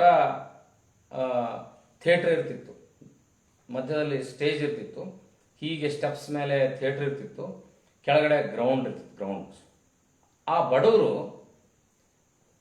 ಲೋಯೆಸ್ಟ್ ಲೋ ಕ್ಲಾಸ್ ಪೀಪಲ್ ಕುಂತು ನಾಟಕ ನೋಡಂಗಿಲ್ಲ. ಅಲ್ಲೆಲ್ಲರೂ ಶ್ರೀಮಂತರು ರಾಜರು ಕೂತ್ಕೊಂಡ್ರೆ ಇವ್ರು ಕೆಳಗಡೆ ನಿಂತ್ಕೊಂಡು ನಾಟಕ ನೋಡೋದು. They are called as groundlings. ಆಮೇಲೆ ಅವರು ನಿಜವಾದ ಕಲಾವಿದರಿಗೆ, ನಿಜವಾದ ನಾಟಕಕಾರನಿಗೆ ಕೀರ್ತಿ ಖುಷಿಯನ್ನು ಕೊಡೋರು ಯಾರಾದ್ರೆ ಈ ಗ್ರೌಂಡ್ಲಿಂಗ್ಸ್. ಅವನು ನಟ ಮ್ಯಾಲ್ ಕುಂತಿರೋ ರಾಜ ಮಹಾರಾಜರ ಸಲುವಾಗಿ ಅಭಿನಯಿಸ್ತಿದ್ದಿಲ್ಲ, ಅವನು ಶ್ರೀಮಂತರ ಸಲುವಾಗಿ ಆಕ್ಟಿಂಗ್ ಮಾಡ್ತಿರ್ಲಿಲ್ಲ. ಈ ಕೆಳಗೆ ಕುಂತ ಗ್ರೌಂಡ್ಲಿಂಗ್ಸ್, ಯಾಕಂದ್ರೆ ಅವರಿಗೆ ಹೃದಯ ಇತ್ತು, ಹೃದಯ ವೈಶಾಲ್ಯತೆ ಇತ್ತು, ಸಹೃದಯತೆ ಇತ್ತು, ಅವರಿಗೆ ಬುದ್ಧಿ ಇತ್ತು. ಕಾಮಿಡಿ ಸೀನ್ ಬಂದ್ರೆ ಮುಂದೆ ಕಳವಾದ 3 ತಿಂಗಳಿಗೆ ನಾಯಿ ಬೊಗಳಿತು ಅನ್ನೋ ಹಾಗೆ 10 ನಿಮಿಷದ ಮೇಲೆ ನಗಲೋ ಬೇಡ ಅಂತ ಹಂಗೆ ದರ್ಪದಿಂದ ನೋಡಿ ನಗ್ತಿದ್ರು. ಗ್ರೌಂಡ್ಲಿಸ್ ತುಂಬಾ ಖುಷಿಯಿಂದ ನಗ್ತಾ ಇದ್ರು, ಹೊಟ್ಟೆ ಹುಣ್ಣಾಗುವಂತ ನಗ್ತಾ ಇದ್ರು. ಒಬ್ಬ ವಿಲನ್ ಬಂದ್ರೆ ಮೊಟ್ಟೆ ಮತ್ತು ಟೊಮಾಟೊ ಹಣ್ಣು ತಗೊಂಡೋಗಿ ಒಗಿತಿದ್ರು. ಅತಿ ಹೆಚ್ಚು ಮೊಟ್ಟೆಗಳನ್ನ, ಅತಿ ಹೆಚ್ಚು ಟೊಮಾಟೊ ಒಗಿಸಿಕೊಂಡವನೇ ನಿಜವಾದ ಪಾತ್ರಧಾರಿ, ನಾನು ನಿಜವಾದ ವಿಲನ್ ಪಾತ್ರಧಾರಿ ಅನ್ನುವಂಥ ಭಾವನೆ ಇತ್ತು ಕಲಾವಿದರಿಗೆ. ಅಷ್ಟು ಖುಷಿ ಆಗ್ತಿತ್ತು. ಈ ಪ್ರಜ್ಞೆ ಶೇಕ್ಸ್ಪಿಯರ್ನಿಗಿತ್ತು. ಇದೇ ಪ್ರಜ್ಞೆ ಬಸವಣ್ಣನವ್ರಿಗೂ ಇತ್ತು. ಅವರೆಲ್ಲ ಸಾಮರ್ಥ್ಯ ಹೊಂದಿದವರು, ಅವರು ಭಾವನೆಗಳ ಮೇಲೆ ಬದುಕಿದವರು. ಅವರನ್ನ ಜಾತಿ ಆಧಾರವಾಗಿ ಒಡಿಬಾರ್ದು ಅನ್ನುವಂಥ ಭಾವನೆ ಇತ್ತಲ್ಲ, ಅದಕ್ಕೆ ಅವರನ್ನ ಅನುಭವ ಮಟ್ಟಕ್ಕೆ ಕರ್ಕೊಂಡ್ರು. ಇದು ರಾಜರ ಕಂಗೆಣ್ಣು ಕಾರಣ ಆಯಿತು ನೋಡಿ. ಹೊಲೆಮಾದಿಗರನ್ನ, ಕೀಳು ಜಾತಿಯವರನ್ನ, ಶೂದ್ರರನ್ನ ಬಸವಣ್ಣ ಸಮಾನ ವೇದಿಕೆ ಮೇಲೆ ಕೂಡಿಸ್ತಾನಲ್ಲ. ಆದ್ರೆ ನೇರವಾಗಿ ಇದು ರಾಜಧರ್ಮಕ್ಕೆ ವಿರೋಧವಾಗಿದ್ದಿಲ್ರಿ. ಯಾಕಂದ್ರೆ ಅಲ್ಲಿ ಅವ್ರು ಸೇರ್ತಾ ಇದ್ದದ್ದು ಧಾರ್ಮಿಕ ವಿಧಿವಿಧಾನಗಳಿಗಾಗಿ. ಅನ್ಯ ಧರ್ಮದ ಜನಹಿತ ವಾತಾವರಣವನ್ನು ಬಿಜ್ಜಳ ಪ್ರಶ್ನಿಸೋ ಹಾಗಿಲ್ಲ. ಆದ್ರೆ ಇದು ಎಲ್ಲಿವರೆಗೂ ಹೋಯ್ತು ಅಂದ್ರೆ ಜನ ತುಂಬಾ ಜಾಣರಾದಂಗೆಲ್ಲ ಪ್ರಭುತ್ವವನ್ನ ಪ್ರಶ್ನೆ ಮಾಡೋದು ಕಲಿತಾರೆ ಅನ್ನುವಂಥ ಭಯ ರಾಜನಿಗಲ್ಲ. ರಾಜನ ಹೆಸರು ಹೇಳಿ ಕಾಯಕ ಮಾಡದೆ ಸುಳ್ಳು, ಮೋಸ, ವಂಚನೆ, ದೇವರ ಹೆಸರಿನಲ್ಲಿ, ಧರ್ಮದ ಹೆಸರಿನಲ್ಲಿ, ರಾಜನ ಹೆಸರಿನ ಭಯದಲ್ಲಿ ಹೊಟ್ಟೆ ಹೊರಿತಿದ್ರಲ್ಲ ಮೈಗಳ್ರು, ಅಯೋಗ್ಯರು, ಕರ್ಮಠರು, ಅವ್ರಿಗೆ ಭಯ ಶುರು ಆಯ್ತು ನೋಡ್ರಿ. ಅಕಸ್ಮಾತ್ ಇದು 30-35 ವರ್ಷದ ಕಲ್ಯಾಣ ರಾಜ್ಯದ ಪರಿಕಲ್ಪನೆ ಇದು ಅನುಭವ ಮಂಟಪವನ್ನು ಬಿಟ್ಟು ಹೊರಗೆ ಬಂತು. ಲಕ್ಷದ ಮೇಲೆ 96,000 ಜನ ಬಿಟ್ಟು ಮತ್ತೆ ಕೋಟಿಗಟ್ಟಲೆ ಜನರಿಗೆ ಹೋಯ್ತು ಅಂದ್ರ ರಾಜನಾಟ ನಡೆಯಲ್ಲ. ರಾಜನ ಕಿರೀಟ ಕೆಳಗೆ ಬಿಡುತ್ತೆ, ಜನರ ಶೋಷಣೆ ಮಾಡಿ ಟ್ಯಾಕ್ಸ್ ಕಲೆಕ್ಟ್ ಮಾಡೋದು ನಿಲ್ಲುತ್ತೆ. ನಾವು ಏನೂ ಕೆಲಸ ಮಾಡಲಾರ್ದ ಚಾಡಿ ಹೇಳಿ ಹೊಟ್ಟೆ ಬರುವಂತ, ರಾಜಭಂಜಕರಾಗಿರುವಂತ, ರಾಜನನ್ನ ಹೊಗಳೆ ಹೊಟ್ಟೆ ತುಂಬಿಸಿಕೊಳ್ಳುವಂತ ನಮ್ಮಂಥವ್ರ ಕೆಲಸ ನಡೆಯಲ್ಲ ಅಂತ ಗೊತ್ತಾಯಿತು. ಈ ಅಪಾಯ ಇದ್ದರೂ, ಈ ಅಪಾಯದ ಮುನ್ಸೂಚನೆ ಇದ್ದರೂ ಬಸವಣ್ಣ ವ್ಯವಸ್ಥೆ ಹೇಗಿದೆ ಅನ್ನೋದು ಹೇಳ್ತಾನೆ. ಅರೆ, ನಿನ್ನನ್ನು ನಂಬಿ ಟ್ಯಾಕ್ಸ್ ಕೊಟ್ಟಿದ್ದಾರೆ ಜನ, ನಿನ್ನ ಮೇಲೆ ರಾಜ ಪ್ರತ್ಯಕ್ಷ ದೇವತಾ, ರಾಜ ಪ್ರತ್ಯಕ್ಷ ದೇವತಾ ಅಂದ್ರೆ ನೀ ದೇವರಿದ್ದಂಗ ಅಂತ ತಿಳ್ಕೊಂಡಾರ. ಯಾರು ನಿನ್ನನ್ನು ದೇವರಿದ್ದಂಗ ಅಂತ ತಿಳ್ಕೊಳ್ತಾರೆ? ದೇವರು ಯಾವತ್ತೂ ಮಧ್ಯವರ್ತಿಗಳ ಮಾತನ್ನ ಕೇಳಂಗಿಲ್ಲ. God never listens mediators. God always connects with the disciple's soul. It is the connectivity between two souls, not mediator. ಅದಕ್ಕೆ ನೀನೇ ಒಲೆ ಹತ್ತಿ ಉರಿದಡೆ ನಿಲ್ಲಬಹುದಲ್ಲದೆ, ನೆಲ ಹತ್ತಿ ಉರಿದಡೆ ನಿಲ್ಲಬಹುದೇ. ಒಲೆ ಹತ್ತಿದ್ರೆ ಧಗ್ ಧಗ್ ಧಗ್ ಬೆಂಕಿ ಎತ್ತತಿ. ಗೃಹಿಣಿ 1-2 ಚರಿಗೆ ನೀರು ಉಗ್ಗುತ್ತಾಳ, ಒಲೆ ತಣ್ಣಗಾಗುತ್ತ. ಈ ವಚನ ಎಷ್ಟು ಅದ್ಭುತ ಅಂದರೆ, ಯಾವ ವ್ಯವಸ್ಥೆಯಲ್ಲಿ ನಾವು ಬದುಕ್ತೇವೆ. ನಾನು ತುಂಬ ಬೇರೆ ಬೇರೆ ವಿಷಯಗಳನ್ನು ಹೇಳಿ ಒಂದು ವಿಷಯಕ್ಕೆ ಯಾಕೆ ಬಂದಿದೆ, ನಾವು ಇದನ್ನೆಲ್ಲ ನೋಡ್ತೀವಿ. ಇದನ್ನು ನೋಡೋದ್ರ ಜೊತೆಗೇನು ಈ ಭ್ರಮನಿರಸ ವಾತಾವರಣ ಎಲ್ಲ ಕಡೆ ಐತನೋ ಇಲ್ಲ. ಇದು ಕೇವಲ ತೃತೀಯ ರಾಷ್ಟ್ರಗಳಲ್ಲಿದೆ, ಥರ್ಡ್ ವರ್ಲ್ಡ್ ಕಂಟ್ರೀಸ್ ಅಂತ ಕರಿತೀವಿ. ಭಾರತ, ಪಾಕಿಸ್ತಾನ, ಬಾಂಗ್ಲಾದೇಶ, ಕೆಲವು ಈ ಥರದ ತೃತೀಯ ರಾಷ್ಟ್ರಗಳಲ್ಲಿ ಮಾತ್ರ ಪ್ರಜಾಪ್ರಭುತ್ವಕ್ಕೆ ಅಪಚಾರವಾಗುವಂತಹ ಕೆಲಸ ನಡೆದಿದೆ. ಬಹಳ ದೊಡ್ಡಣ್ಣ, ಜಗತ್ತಿನ ದೊಡ್ಡಣ್ಣ ಅಂತ ಕರೀತಾರೆ ಅಮೇರಿಕ. ಆ ಅಮೇರಿಕದ ರಾಷ್ಟ್ರಪತಿ ಬರಾಕ್ ಒಬಾಮ ಇವಾಗ ಒಂದು ಖಾಸಗಿ ಕಂಪನಿಯಲ್ಲಿ ಕೆಲವು $1,000 ಕೆಲಸ ಮಾಡ್ತಾನೆ. Can you imagine this situation in India? ಯಾವನ ಸರ್ಕಾರಿ ನೌಕರಿ ಪ್ರೈವೇಟ್ ಕಂಪ್ನಿಯಲ್ಲಿ ಕೆಲಸ ಮಾಡೋ ಒಬ್ಬ ಮಂತ್ರಿ ಸಿಗ್ತಾನೆ ನಿಮ್ಗೆ ಈ ದೇಶದೊಳಗ. Of the record, on the record, ನೂರಾರು ಕೋಟಿ ಸಾವಿರಾರು ಕೋಟಿ ನಿರ್ಗತಿಕನಾದ ವ್ಯಕ್ತಿ ರಾಜಕಾರಣಿ ಮೇಲೆ ಹಣ ಗಳಿಸ್ತಾನೆ. ಅಂದರೆ ನಾನು ಹೇಳ್ತಾರೋ ಅರಾಜಕತೆ ವ್ಯವಸ್ಥೆಯಲ್ಲಿದ್ದ ದೇಶದಲ್ಲಿ ಅಲ್ಲ, ಅಂಬೇಡ್ಕರ್ ಬರೆದ ಸಂವಿಧಾನದ ಆಧಾರದ ಮೇಲೆ ನಡೆಯುವಂಥ ದೇಶದಲ್ಲಿ ಇಷ್ಟು ಓಪನ್ ಸೀಕ್ರೆಟ್ ಥರ ಭ್ರಷ್ಟಾಚಾರ ನಡೆದ್ರೆ ನಾವೇನು ಪ್ರಶ್ನೆ ಮಾಡಲಾರುವಂಥ ಅಸಹಾಯಕ ಸ್ಥಿತಿಯಲ್ಲಿದೆ. ಆದರೆ ಅನುಭವ ಮಂಟಪದ ಶರಣರು ಎಷ್ಟು ಧೈರ್ಯಶಾಲಿಗಳಂದ್ರೆ, ಅಲ್ಲಿ ಪ್ರಜಾಪ್ರಭುತ್ವ ಇರಲಿಲ್ಲ, ರಾಜಪ್ರಭುತ್ವ ಇತ್ತು. ರಾಜಪ್ರಭುತ್ವ ಇದ್ದಾಗ ಒಬ್ಬ ಸಾಮಾನ್ಯ ಮಹಿಳೆ ಆಯ್ದಕ್ಕಿ ಲಕ್ಕಮ್ಮ, ಆಸೆ ಎಂಬುದು ಅರಸನಿಗುಂಟು, ರೋಷವೆಂಬುದು ಯಮದೂತರಿಗೆ ಅಂತ ಹೇಳೋದ್ರ ಮೂಲಕವಾಗಿ ರಾಜನ ಭಂಟರನ್ನ, ರಾಜನ ಹೊಗಳುವ ಕುನ್ನಿಗಳನ್ನ ಯಮದೂತರಿಗೆ ಹೋಲಿಸ್ತಾಳ. See the intellectual capability of a common man. See the beauty of democracy. The democracy of Anubhava Mantapa based on spiritualism, deep understanding. ಮೊಟ್ಟ ಮೊದಲು ಬಸವಣ್ಣ ರಾಜಕಾರಣದಲ್ಲಿ ಅರ್ಥ ಮಾಡ್ಕೊಂಡದ್ದೇನೆಂದ್ರೆ, ಮಧ್ಯವರ್ತಿಗಳ ಭ್ರಷ್ಟಾಚಾರವನ್ನು ನಿಲ್ಲಿಸದ ಹೊರತು, unless and until we eradicate the corruption from the public life, country becomes shameless. ಅದಕ್ಕೆ ಬಸವಣ್ಣನಿಗೆ ಆ ಎಚ್ಚರ ಇದ್ದಕ್ಕೆ ಮೊದಲನೇ ಕಂಡೀಷನ್ನೇ ಕಾಯಕ, ಹೆಚ್ಚಾತು ದಾಸೋಹ.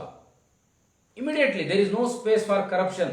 ನೋಡಿ, ನೀವೆಲ್ಲ ಕೇಳ್ಬೋದು, ಅಲ್ಲ ನಮಗೂ ಅಂಬೇಡ್ಕರ್ ಬರ್ ಸಂವಿಧಾನ ಇದೆ, ಮತ್ತು ಬಸವಣ್ಣನ ಸಂವಿಧಾನದಲ್ಲಿ ಏನು ನೀತಿ ಇತ್ತು? ಜಾತಿ, ವರ್ಗ, ಲಿಂಗ ಸಮಾನತೆಯ ಜೊತೆಗೆ ನೋ ಸ್ಕೋಪ್ ಟು ಕರಪ್ಷನ್. ಹೆಚ್ಚಿಗೆ ನಾಳೆ ಆಗಸ್ಟ್ ಅಕ್ಕಿ ಬಳ್ಕೊಂಬಂದ್ರೆ ಆಯ್ದಕ್ಕಿ, no opposition leader, no social media, no print media, no electronic media. His own wife was opposition leader. How beautiful democracy it is. How legendary democracy it is. How unbelievable democracy it is. Aydakki Lakkamma is the real opposition leader of kingship. Basavanna ಬಿಡ್ರಿ, ಬಸವಣ್ಣನ ಉನ್ನತವಾದ ವ್ಯಕ್ತಿತ್ವ. ಅಲ್ಲಮ್ಮ ಬಿಡ್ರಿ, we are not in a position to reach them. ನಮಗೆ ಆಯ್ದಕ್ಕಿ ಲಕ್ಕಮ್ಮನ ಅರ್ಥ ಮಾಡ್ಕೊಂಡ್ಬಿಟ್ರೆ ಎಷ್ಟು ಅದ್ಭುತ ಅನ್ನಿಸ್ತದೆ. ಹೊನ್ನಿನೊಳಗೊಂದು ಒರೆಯ, ಸೀರೆಯೊಳಗೊಂದು ಎಳೆಯ, ಏನಾರು ಮಾಡೋ ಮುಂದೆ ಇಷ್ಟು ತೊಗೊಂಡ್ರೆ ನಾನು ಸತ್ತು ಹೋಗ್ಲಿ ಅಂತ ನನ್ನನ್ನು ನೀವು ಪ್ರಶ್ನೆ ಮಾಡಿರಿ ಅಂತ ಕೇಳುವಷ್ಟು ನಿಷ್ಠೆ ಇದೆಯಲ್ಲ. ಹೇಗಾಗಿತ್ತು ಪ್ರಭುತ್ವದ ವ್ಯವಸ್ಥೆ ಅಂದ್ರೆ, ಬಿಚ್ಚಳನಿಗೆ ಹೇಳ್ತಾನೆ, ಒಲೆ ಹತ್ತಿ ಉರಿದಡೆ ನಿಲ್ಲಬಹುದಲ್ಲದೆ, ನೆಲ ಹತ್ತಿ ಉರಿದಡೆ ನಿಲ್ಲಬಹುದೇ. ಇದು ಯಾವಾಗಂದ್ರೆ ಒಂಥರದ ಅರಾಜಕತೆ. ನಾನು ವಚನಗಳ ವಿಶ್ಲೇಷಣೆ ಸಂದರ್ಭದಲ್ಲಿ ಹೇಳ್ತಾ ಇದ್ದೆ, ಪ್ರತಿ ವಚನ ಆವತ್ತಿನ ವ್ಯವಸ್ಥೆಯನ್ನು ಕಟ್ಟಿಕೊಡ್ತದೆ. ಎಷ್ಟು ಆತ್ಮೀಯತೆ ಇದ್ದರೂ ಖಾಸಗಿ ಸಲ ಗಿರೀಶ್ ಕಾರ್ನಾಡ್ರು ಬರೆದ ತಲೆದಂಡದಲ್ಲಿ ಬಹಳ ಅತ್ಯಂತ ಮನೋಜ್ಞವಾಗಿರುವಂಥ ಸಂಭಾಷಣೆಗಳಿದ್ದಾವೆ ಬಿಜ್ಜಳ ಮತ್ತು ಬಸವಣ್ಣನ ಬಗ್ಗೆ. I should hats off to Girish Karnad for his such a democratic creation. How he has dramatized the democratic system of Anubhava Mantapa. 90ರ ದಶಕದಲ್ಲಿ ಬರೋ ನಾಟಕ. ಖಾಸಗಿ ಸಂಭಾಷಣೆಯಲ್ಲಿ ಅಲ್ಲಮ್ಮನಿಗೆ ಬಿಜ್ಜಳಿಗೆ ಬಸವಣ್ಣ ಪ್ರಶ್ನೆ ಮಾಡ್ತಾನೆ, ಏನಿದು ನಿನಗೆ ಗೊತ್ತಿದೆ, ಏನು ಇಲ್ಲ, ಶರಣರೇನು ತಪ್ಪು ಮಾಡ್ತಾ ಇಲ್ಲ, ಆದರೂ ಮಧ್ಯವರ್ತಿಗಳ ಮಾತನ್ನು ಕೇಳಬೇಡ. ಇದು ನಮ್ಮಿಬ್ಬರ ಸ್ನೇಹಕ್ಕೆ ಧಕ್ಕೆ ಬರ್ತದೆ, ನಮ್ಮಿಬ್ಬರ ವಿಶ್ವಾಸಕ್ಕೆ ಧಕ್ಕೆ ಬರ್ತದೆ. ದೇವ ಸಹಿತ ಭಕ್ತ ಮನೆಗೆ ಬಂದಡೆ, ಕಾಯಕವಾವುದೆಂದು ಬೆಸಗೊಂಡನಾದಡೆ, ನಿಮ್ಮಾಣೆ ನಿಮ್ಮ ಪುರಾತನ ರಾಣೆ, ತಲೆದಂಡ ಕೂಡಲ ಸಂಗಮ ದೇವ. ಭಕ್ತರಲ್ಲಿ ಕುಲವನರಿಸಿದಡೆ ನಿಮ್ಮ ರಾಣಿವಾಸದಾಣೆ. ರಾಣಿವಾಸದಾಣೆ ಅಂದರೆ ಅರಮನೆ. ನಾನು ಮತ್ತೆ ಬಸವಣ್ಣನಿಗೆ ರಾಜಸತ್ತೆಯನ್ನು ಹಾಳು ಮಾಡಬೇಕನ್ನುವಂಥ ಕೆಟ್ಟ ಭಾವನೆ ಇರಲಿಲ್ಲರಿ. He did not want to create a parallel governance. He wanted make the people more educated, more literate. ರಾಜನಾದವನು ಸ್ವಲ್ಪ ಸಾತ್ವಿಕವಾಗಿ ಬದುಕಪ್ಪ, ನೀನು ಉಳಿದ ಉಗ್ರ ಕ್ಷತ್ರಿಯನಾಗಿ ಅಲ್ಲ ಅಂತ ತಿಳ್ಕೊಂಡು ನಾನು ನಿನಗೆ ಅಧಿಕಾರವನ್ನು ಕಲ್ಪಿಸಿಕೊಟ್ಟಿದ್ದೇನೆ. ನಿನ್ನ ರಾಜ್ಯದಲ್ಲಿ ನನ್ನ ಪ್ರಜೆಗಳನ್ನು ಅನುಭವ ಮಂಟಪದ ಶರಣರು ಹೆಚ್ಚು ಹೆಚ್ಚು ಸುಶಿಕ್ಷಿತರಾದಂಗೆಲ್ಲ ನಿನ್ನ ರಾಜ್ಯಕ್ಕೆ ಒಳ್ಳೆ ಹೆಸರು ಬರ್ತದೆ. ಯಾಕಂದ್ರೆ ಅವರು ತಲೆದಂಡ ದೇವರು ಸಹಿತ ಬರಲಿ, ಭಕ್ತ ಮನೆ ಕಾಯಕವಾವುದೆಂದು ಬೆಸಗೊಂಡೆನಾದಡೆ. ಅಂದರೆ ಡಿಗ್ನಿಟಿ ಆಫ್ ಲೇಬರನ್ನು ಉಳಿಸಿಕೊಂಡು ಅವರ ಜಾತಿಯನ್ನು ಪ್ರಶ್ನೆ ಮಾಡದೆ ಒಂದು ಸುಂದರವಾದ ವಾತಾವರಣ ನಾನು ಅನುಭವ ಮಂಟಪ ಕಟ್ಟಿನ ಅಂದ್ರೆ ಅರ್ಥ ನಿನ್ನ ವಿರುದ್ಧ ಅಲ್ಲ. It is not the parallel government, it is not the opposition government. ನಿಧಾನವಾಗಿ ನಾನು ಅನುಭವ ಮಂಟಪದ ವ್ಯವಸ್ಥೆಯಲ್ಲಿ ಪ್ರಧಾನಿಯಾಗಿ ನಿನ್ನ ರಾಜ್ಯದಲ್ಲಿ ಕೂಡ ತರಲಿಕ್ಕೆ ಪ್ರಯತ್ನ ಮಾಡ್ತೀನಿ. ದಯವಿಟ್ಟು ಅರ್ಥ ಮಾಡ್ಕೊಂತ. ಒಳ್ಳೆಯ ವ್ಯಕ್ತಿಗಳು ಕೂಡ ಅಧಿಕಾರ ಸಿಕ್ಕ ಮೇಲೆ ಚಾಡಿ ಹೇಳೋರನ್ನ ಮಾತು ಕೇಳಿ ದುರಹಂಕಾರಿಗಳಾಗ್ತಾರೆ. ಒಳ್ಳೆಯ ವ್ಯಕ್ತಿಗಳು ಕೂಡ ದಾರಿ ಬಿಡ್ತಾರೆ. ಬಿಜ್ಜಳ ಎಷ್ಟು ಚೆನ್ನಾಗಿದ್ದ ಅಂದ್ರೂ ಕೂಡ ಅವನಿಗೆ ಒಂದು ಸಂಘರ್ಷ ಇರುತ್ತೆ. ಏನು ಸಂಘರ್ಷ? ಒಂದು ಕಡೆ ಬಸವಣ್ಣನಂತ ಆಪ್ತ ಸ್ನೇಹಿತ, ಬಸವಣ್ಣನಂತಹ ಪ್ರಾಮಾಣಿಕ ಮನುಷ್ಯ, ಅವನ ಅದ್ಭುತವಾದ ಶರಣರು, ಅವರು ಏನೂ ದೇಶದ್ರೋಹದ ಕೆಲಸ ಮಾಡ್ತಿರ್ಲಿಲ್ಲ. ಅವ್ರ ಪಾಡಿಗೆ ಅವ್ರ ಕಾಯಕ, ದಾಸೋಹ ಮತ್ತು ಒಂದು ಆರೋಗ್ಯಕರ ಸಮಾಜ, ಸ್ವಸ್ಥ ಸಮಾಜ ನಿರ್ಮಾಣಕ್ಕೆ ಕಾರಣ ಆಗಿದ್ದರು. ಅಂದರೆ ಇಡೀ ದೇಶದಲ್ಲಿ ಹೇಗೆ ಗೂಂಡಾಗಳು, ದರೋಡೆಕೋರರು, ಭ್ರಷ್ಟರು ಇದ್ದಾರೆ, ಅದರ ಜೊತೆಗೆ ಸಾತ್ವಿಕರು ಇದ್ದಾರೆ. ಸಾತ್ವಿಕರ ಸಂಖ್ಯೆ ದೊಡ್ಡದು ಮಾಡಿದ್ರೆ ಇವ್ರ ಸಂಖ್ಯೆ ಕ್ಷೀಣಿಸ್ತದೆ. ಹಾಗೆ ಬಸವಣ್ಣನ ಕಲ್ಪನೆ ಏನಿತ್ತು ಅಂದ್ರೆ ಸಾತ್ವಿಕರ ಸಂಖ್ಯೆಯನ್ನ, ಸಾತ್ವಿಕರನ್ನ ತಯಾರು ಮಾಡುವ ಕಾರ್ಖಾನೆ ಯಾವುದು ಅಂದ್ರೆ ಅನುಭವ Mantapa. Anubhava Mantapa was the university to create an intellectuals. Basava has try to create university wits. He wanted to create intelligent among all caste and creed of the society. ಅಲ್ಲಿ ನೋಡ್ರಿ, ಅಲ್ಲಿ ಬ್ರಾಹ್ಮಣ, ಕ್ಷತ್ರಿಯ, ವೈಶ್ಯ, ಶೂದ್ರ ಇದ್ದಿಲ್ಲ. ಅಲ್ಲಿ ಸಾಮಾನ್ಯ ಹಿಂದುಳಿದ ಮಹಿಳೆಯೂ ಕೂಡ, ಸಾಮಾನ್ಯ ಶಿಕ್ಷಣವನ್ನು ಪಡೆಯದೇ ಇರುವಂತಹ ಮಹಿಳೆಯೂ ಕೂಡ ವಚನವನ್ನು ಬಹಳ ಸ್ಟ್ರಾಂಗ್ ಆಗಿ ಹೇಳುವಂಥದ್ದು. ಅರ್ಥ ಏನಂದ್ರೆ ಬರೀ ಮಾತಾಡೋದು ಪ್ರಿಯಾರಿಟಿ ಆಗಿರಲಿಲ್ಲ. ಅವ್ರಿಗೆ ಗೊತ್ತಿರಲಿಲ್ಲ. ಒಂದು 900 ವರ್ಷದ ನಂತರ ಜತ್ತಿಯವರ ಮಾರ್ಗದರ್ಶನದಲ್ಲಿ, ಜಗತ್ತಿನ ಬಸವಾದಿ ಶರಣರ ಮಾರ್ಗದರ್ಶನದಲ್ಲಿ ನನ್ನ ವಚನ ಚರ್ಚೆ ಆಗತ್ತಂತ ಆಕೆ ಏನು ಕನಸನ್ನು ಕಂಡಿದ್ದಿಲ್ಲ. ಅದಕ್ಕೆ ಹಂಗೆ ಬರಲಿಲ್ಲ. ನನ್ನ ಬದುಕು ಎಷ್ಟು ಖಚಿತವಾಗಿದೆ, ನನ್ನ ಬದುಕು ಹೇಗಿದೆ, ಬಸವಣ್ಣಗೆ ಕೇಳ್ತಾರೆ, ನೀನ ಕಲಿಸಿಯಲ್ಲೋ ಮರಾಯ ಅದನ್ನಂತ. ಬಸವಣ್ಣ ಬಹಳ ಜಾಣ, ವಿಷನರಿ. ಮಧುವರಸ ಹರಳಯ್ಯವರ ಕಲ್ಯಾಣದ ಪ್ರಸಂಗ ಬಂದಾಗ ಒಂದು ಮಾತನ್ನು ಸೂಕ್ಷ್ಮವಾಗಿ ಹೇಳ್ತಾನೆ ಬಸವಣ್ಣ. ಕಾಲ ಇನ್ನೂ ಪಕ್ವಗೊಂಡಿಲ್ಲ. ಇಂಥ ಒಂದು ವರ್ಣಸಂಕರ ಪ್ರಯೋಗ ಮಾಡಲಿಕ್ಕೆ ಕಾಲ ಇನ್ನೂ ಪಕ್ವಗೊಂಡಿಲ್ಲ ಅಂತ ಸೂಕ್ಷ್ಮ ಹೇಳ್ತಾನೆ. ಬೇಡ ಅಂತ ಹೇಳಂಗಿಲ್ಲ. ಶರಣರೇ ಸ್ಟ್ರಾಂಗ್ ಅಂದ್ರೆ ಏನು ಬಸವಣ್ಣ? ನೀನೇ ಹೇಳಿಕೊಟ್ಟ ಸಾತ್ವಿಕ ಮಾರ್ಗದಲ್ಲಿ ನಿನಗೇ ನಂಬಿಕೆ ಇರಲಿಲ್ಲ ಅಂದ್ರೆ ಹೆಂಗ? ಅಂದ್ರೆ ನಿನಗೆ ನಮ್ಮ ಮೇಲೆ ವಿಶ್ವಾಸ ಇಲ್ಲನ? ಇಲ್ಲ, ವಿಶ್ವಾಸ ಇದೆ, ನಿಮ್ಮ ಮೇಲೆ ವಿಶ್ವಾಸ ಇದೆ. ಯಾರ ಮೇಲೆ ವಿಶ್ವಾಸ ಇಲ್ಲ ಅಂದ್ರೆ ಈ ಮಧ್ಯಮ ವರ್ಗಿಗಳದರಲ್ಲ, ಮಧ್ಯಮ ಮಾರ್ಗಿಗಳದಲ್ಲ, ಅವ್ರ ಅಪಾಯಕಾರಿ ಅದರ, ಅವರಿಂದ ನಿಮಗೂ ತೊಂದರೆ ಆಗಬಾರದು ಅನ್ನೋದಕ್ಕೆ ಈ ಮಾತನ್ನು ಹೇಳ್ತೀನಿ. His prediction was correct. ಆ ವರ್ಣಸಂಕರ ಆದರೆ ಈ ಮೇಲ್ವರ್ಗದವರು, ರಾಜನ ಮಧ್ಯವರ್ತಿಗಳು ಖಂಡಿತವಾಗಿ ಇವರಿಗೆ ಚಿತ್ರಹಿಂಸೆ ಮಾಡ್ತಾರೆ ಅಂತ ಗೊತ್ತಿರುತ್ತೆ. ಹಾಗೆ ಚಿತ್ರಹಿಂಸೆ ಮಾಡೋದ್ರಿಂದ ಆಗೋ ಹಿಂಸೆ ಯಾರಿಗೆ? ತನ್ನ ಶರಣರಿಗೆ, ಅನುಭವ ಮಂಟಪದ ಶರಣರಿಗೆ. ಅವರ ಮೇಲಿನ ಕಾಳಜಿ ಪ್ರೀತಿಯಿಂದ ಇಷ್ಟೇ ಒಂದು ಮಾತಂದಾಗ ಎಲ್ಲರೂ ಉರಿದು ಬೀಳ್ತಾರೆ. ಅಂದ್ರೆ ಅದರ ಅರ್ಥ ನಾವಿನ್ನೂ ಜಾತಿ ವ್ಯವಸ್ಥೆಯಲ್ಲೇನೇ ಇರೋಣ. ನಾವೇನು ಅದನ್ನು ರೂಲ್ಸ್ ಮಾಡ್ತಾ ಇಲ್ಲ. ನಮ್ಮ ಅನುಭವ ಮಂಟಪದ ಶರಣರಲ್ಲಿ ಈ ಮದುವೆಯನ್ನು ಮಾಡ್ತೀವಿ. ನಾವು ಜಾತಿಯಲ್ಲಿ ನಂಬಿಕೆ ಇಲ್ಲ ಅಂತ ನಾವು ಸಾಬೀತುಪಡಿಸ್ತೀವಿ. ಇದರಿಂದ ನಿಮ್ಮ ಪ್ರಾಣವೂ ಹೋಗ್ಬೋದು ಅಂತ ಬಸವಣ್ಣ. ನಾವು ನಂಬಿದ ಸಿದ್ಧಾಂತಕ್ಕಾಗಿ ಪ್ರಾಣ ಕೊಡ್ಲಿಕ್ಕೆ ತಯಾರಿದೀವಿ ಅಂತ. ಅವಾಗ ಬಸವಣ್ಣನಿಗೆ ದುಃಖ ಆಗಲ್ಲ, ಅಭಿಮಾನ ಆಗುತ್ತೆ, ಖುಷಿ ಆಗುತ್ತೆ. ಓಹೋ, ನನ್ನ ಶರಣರು they are now totally mature enough, they are dare enough to give their life. ಅವ್ರ ಪ್ರಾಣವನ್ನು ಕೊಡ್ಲಿಕ್ಕೆ ರೆಡಿ ಆದ್ರೆ ನಾನೇ ಪ್ರಬುದ್ಧ. ಹುಟ್ಟಿನಿಂದ ಬ್ರಾಹ್ಮಣ, ಪ್ರಧಾನಮಂತ್ರಿ ಇಷ್ಟೆಲ್ಲ ಇದ್ರೂ ನನ್ನ ಶರಣರ ಮಟ್ಟಕ್ಕೆ ನನಗಿಂತಲೂ ಮೀರಿದ್ರಲ್ಲ ನನ್ನ ಶರಣರು ಅಂತ ಬಸವಣ್ಣನಿಗೆ ಬಹಳ ಸಂತೋಷ ಆಗ್ತದೆ. ಶರಣರಿಗೆ ತಲೆಬಾಗ್ತಾನೆ. ಇನ್ ಬಿಟ್ವೀನ್ ಈ ಸಿಸ್ಟಮನ್ನು ಹಾಳು ಮಾಡಲಿಕ್ಕೆ ಕುತಂತ್ರ ಮಾಡಿದ ಜನ ಬಸವಣ್ಣನನ್ನು ಪ್ರಧಾನಿ ಹುದ್ದೆಯಿಂದ ಕೆಳಗಿಳಿಯಾಗಿ ಮಾಡ್ತಾರೆ. ಕೆಳಗಿಳಿದು ಹೋಗೋ ಮುಂದೆ ಹೇಳ್ತಾನ. ಈಗ ನೆಲ ಹತ್ತಿ ಉರಿದಡೆ ನಿಲ್ಲಲು ಬಹುದೇ, ಅಂದ್ರೆ ಒಲೆ ಹತ್ತಿ ಉರಿದಡೆ ನಿಲ್ಲಬಹುದಲ್ಲದೆ ಧರೆ ಹತ್ತಿ ಉರಿದಡೆ ನಿಲ್ಲಲಬಹುದೇ.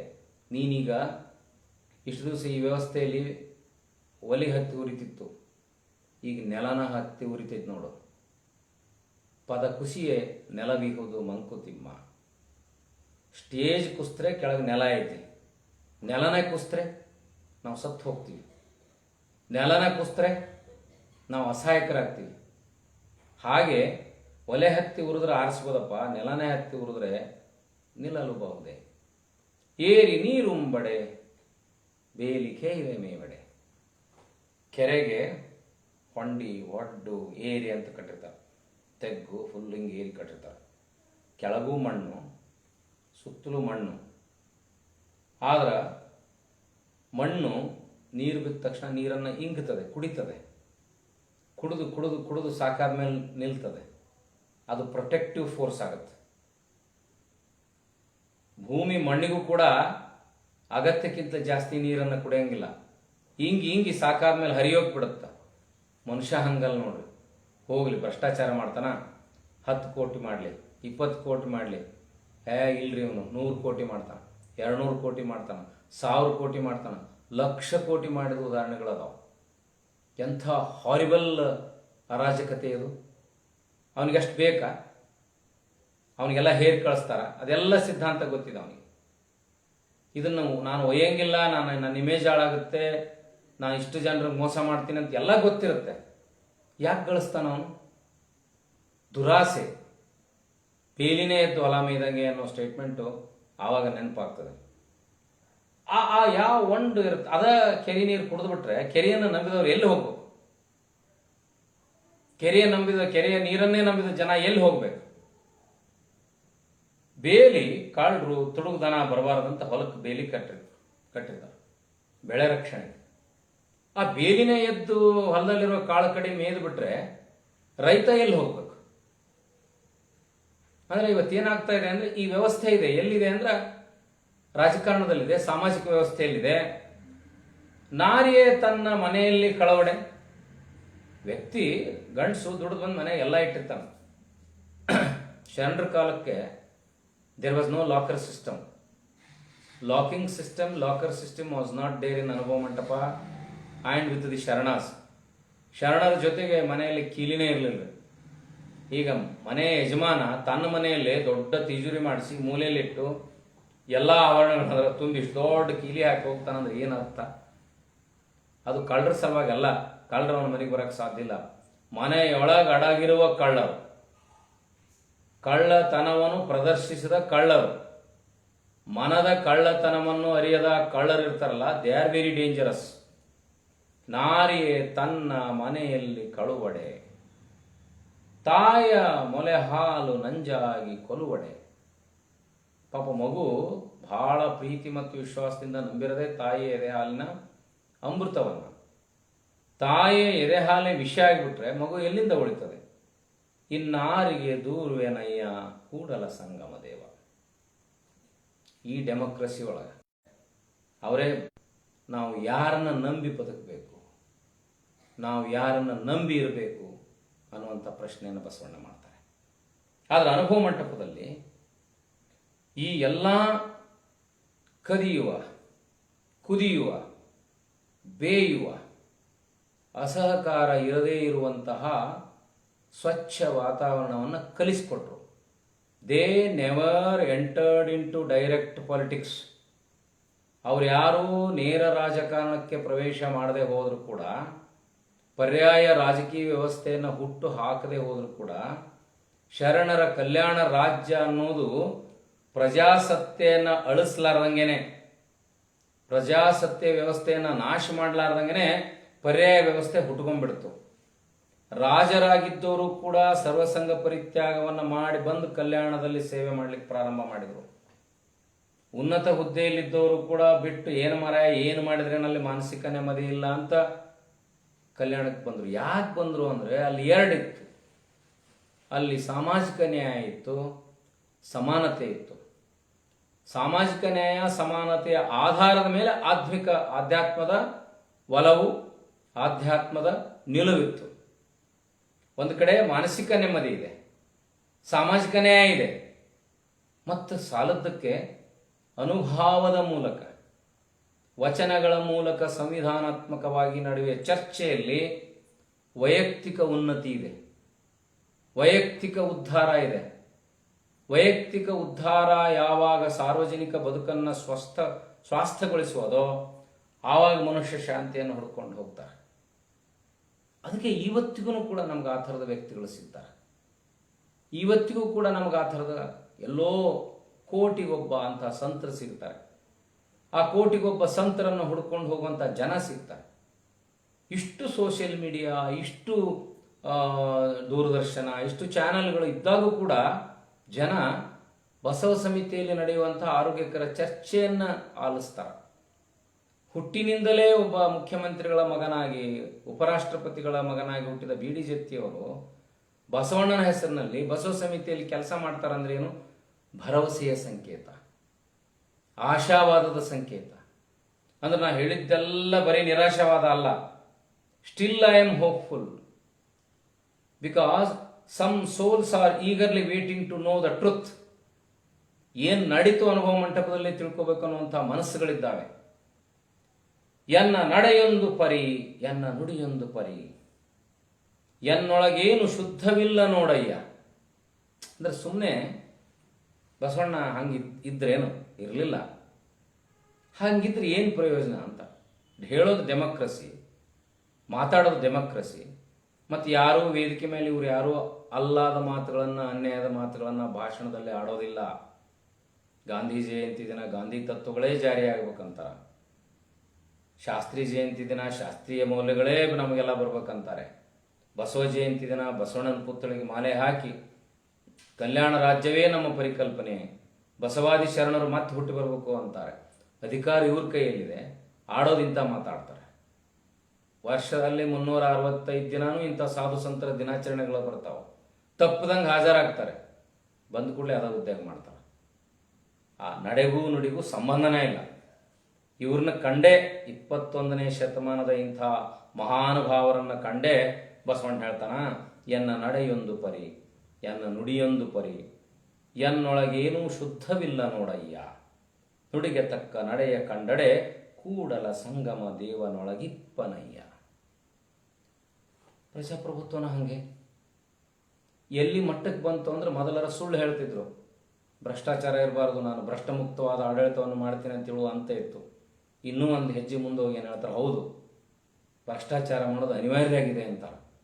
ಇನ್ನೂ ಒಂದು ಹೆಜ್ಜೆ ಮುಂದೆ ಹೋಗಿ ನಂತರ ನೀವ ಕಾರಣ, ಚುನಾವಣೆ ಒಳಗೆ ಹಣ ಕೇಳ್ತಿರಲ್ಲ ನೀವ ಕಾರಣ, ಅದಕ್ಕೆ ನಾನು ಭ್ರಷ್ಟಾಚಾರ ಮಾಡ್ತೀನಿ ಅಂತ. ಅಂದರೆ ಪ್ರಜಾಪ್ರಭುತ್ವ ವ್ಯವಸ್ಥೆಯಲ್ಲಿ ಪ್ರಜೆ ತನ್ನ ನೈತಿಕ ಮೌಲ್ಯವನ್ನು, ಕೇಳುವ ಪ್ರಶ್ನಿಸುವ ಮೌಲ್ಯವನ್ನು ಕಳ್ಕೊಂಡಾಗ ಅದು ತಲೆದಂಡವಾಗುತ್ತೆ. ಅವನು ಸಮಾಜ ವಿರೋಧಿಯ ಕೆಲಸ ಮಾಡ್ತಾನೆ.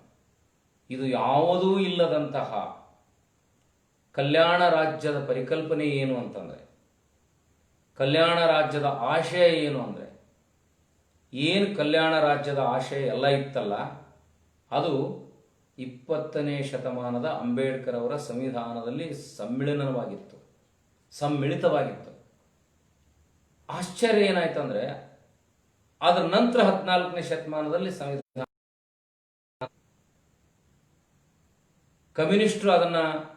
ಕಮ್ಯುನಿಸ್ಟ್ ಆ್ಯಂಡ್ ಸೋಷಿಯಲಿಸ್ಟ್ಗಳು ಅದನ್ನು ತಂದರು. ಆದರೆ ಆ ಕಮ್ಯುನಿಸ್ಟರು ಸೋಷಿಯಲಿಸ್ಟ್ಗಳು ಏನು ತತ್ವವನ್ನು ರೂಪಿಸಿದ್ರಲ್ಲ, ಯಾವ ನಿಯಮಗಳನ್ನು ರೂಪಿಸಿದ್ರಲ್ಲ, 20ನೇ ಶತಮಾನದಲ್ಲಿ ಅಂಬೇಡ್ಕರ್ ಅವರ ಸಂವಿಧಾನದಲ್ಲಿ ಏನು ರೂಪಿಸಿದ್ರಲ್ಲ, ಆ ನಿಯಮಗಳಿಗಿಂತಲೂ ಅದ್ಭುತವಾದ ಅವುಗಳನ್ನು ಒಳಗೊಂಡ ಪರಿಕಲ್ಪನೆ ಅನುಭವ ಮಂಟಪದಲ್ಲಿತ್ತು. ಮುಖ್ಯ ಅಂದ್ರೇನು? ಮಾನವೀಯತೆ, ಸಹೋದರತ್ವ, ಜಾತ್ಯತೀತತೆ, ಪ್ರಾಮಾಣಿಕತೆ, ಅಭಿವ್ಯಕ್ತಿ ಸ್ವಾತಂತ್ರ್ಯ, ಇದೆಲ್ಲ ಆಶಯಗಳು ಅಲ್ಲಿದ್ದು. ಅಂದ್ರೆ ಇವ್ರು ಯಾರಿಗೂ Karl Marx, Lenin, Ambedkar, they never studied Basava philosophy. ನೀವು ಹೀಗೆ ಹೇಳ್ಬೋದು, ಇವರೆಲ್ಲರ ಕನಸುಗಳಿಗಿಂತಲೂ ಸಮೃದ್ಧವಾದ ಕಲ್ಯಾಣ ರಾಜ್ಯದ ಪರಿಕಲ್ಪನೆಯನ್ನು ಮೊಟ್ಟ ಮೊದಲು ಕಂಡವರು ಈ ಜಗತ್ತಿನಲ್ಲಿ ಬಸವಣ್ಣ. ಬರೀ ಕನಸು ಭಾಳ ಜನ ಕಾಣ್ತಾರೆ.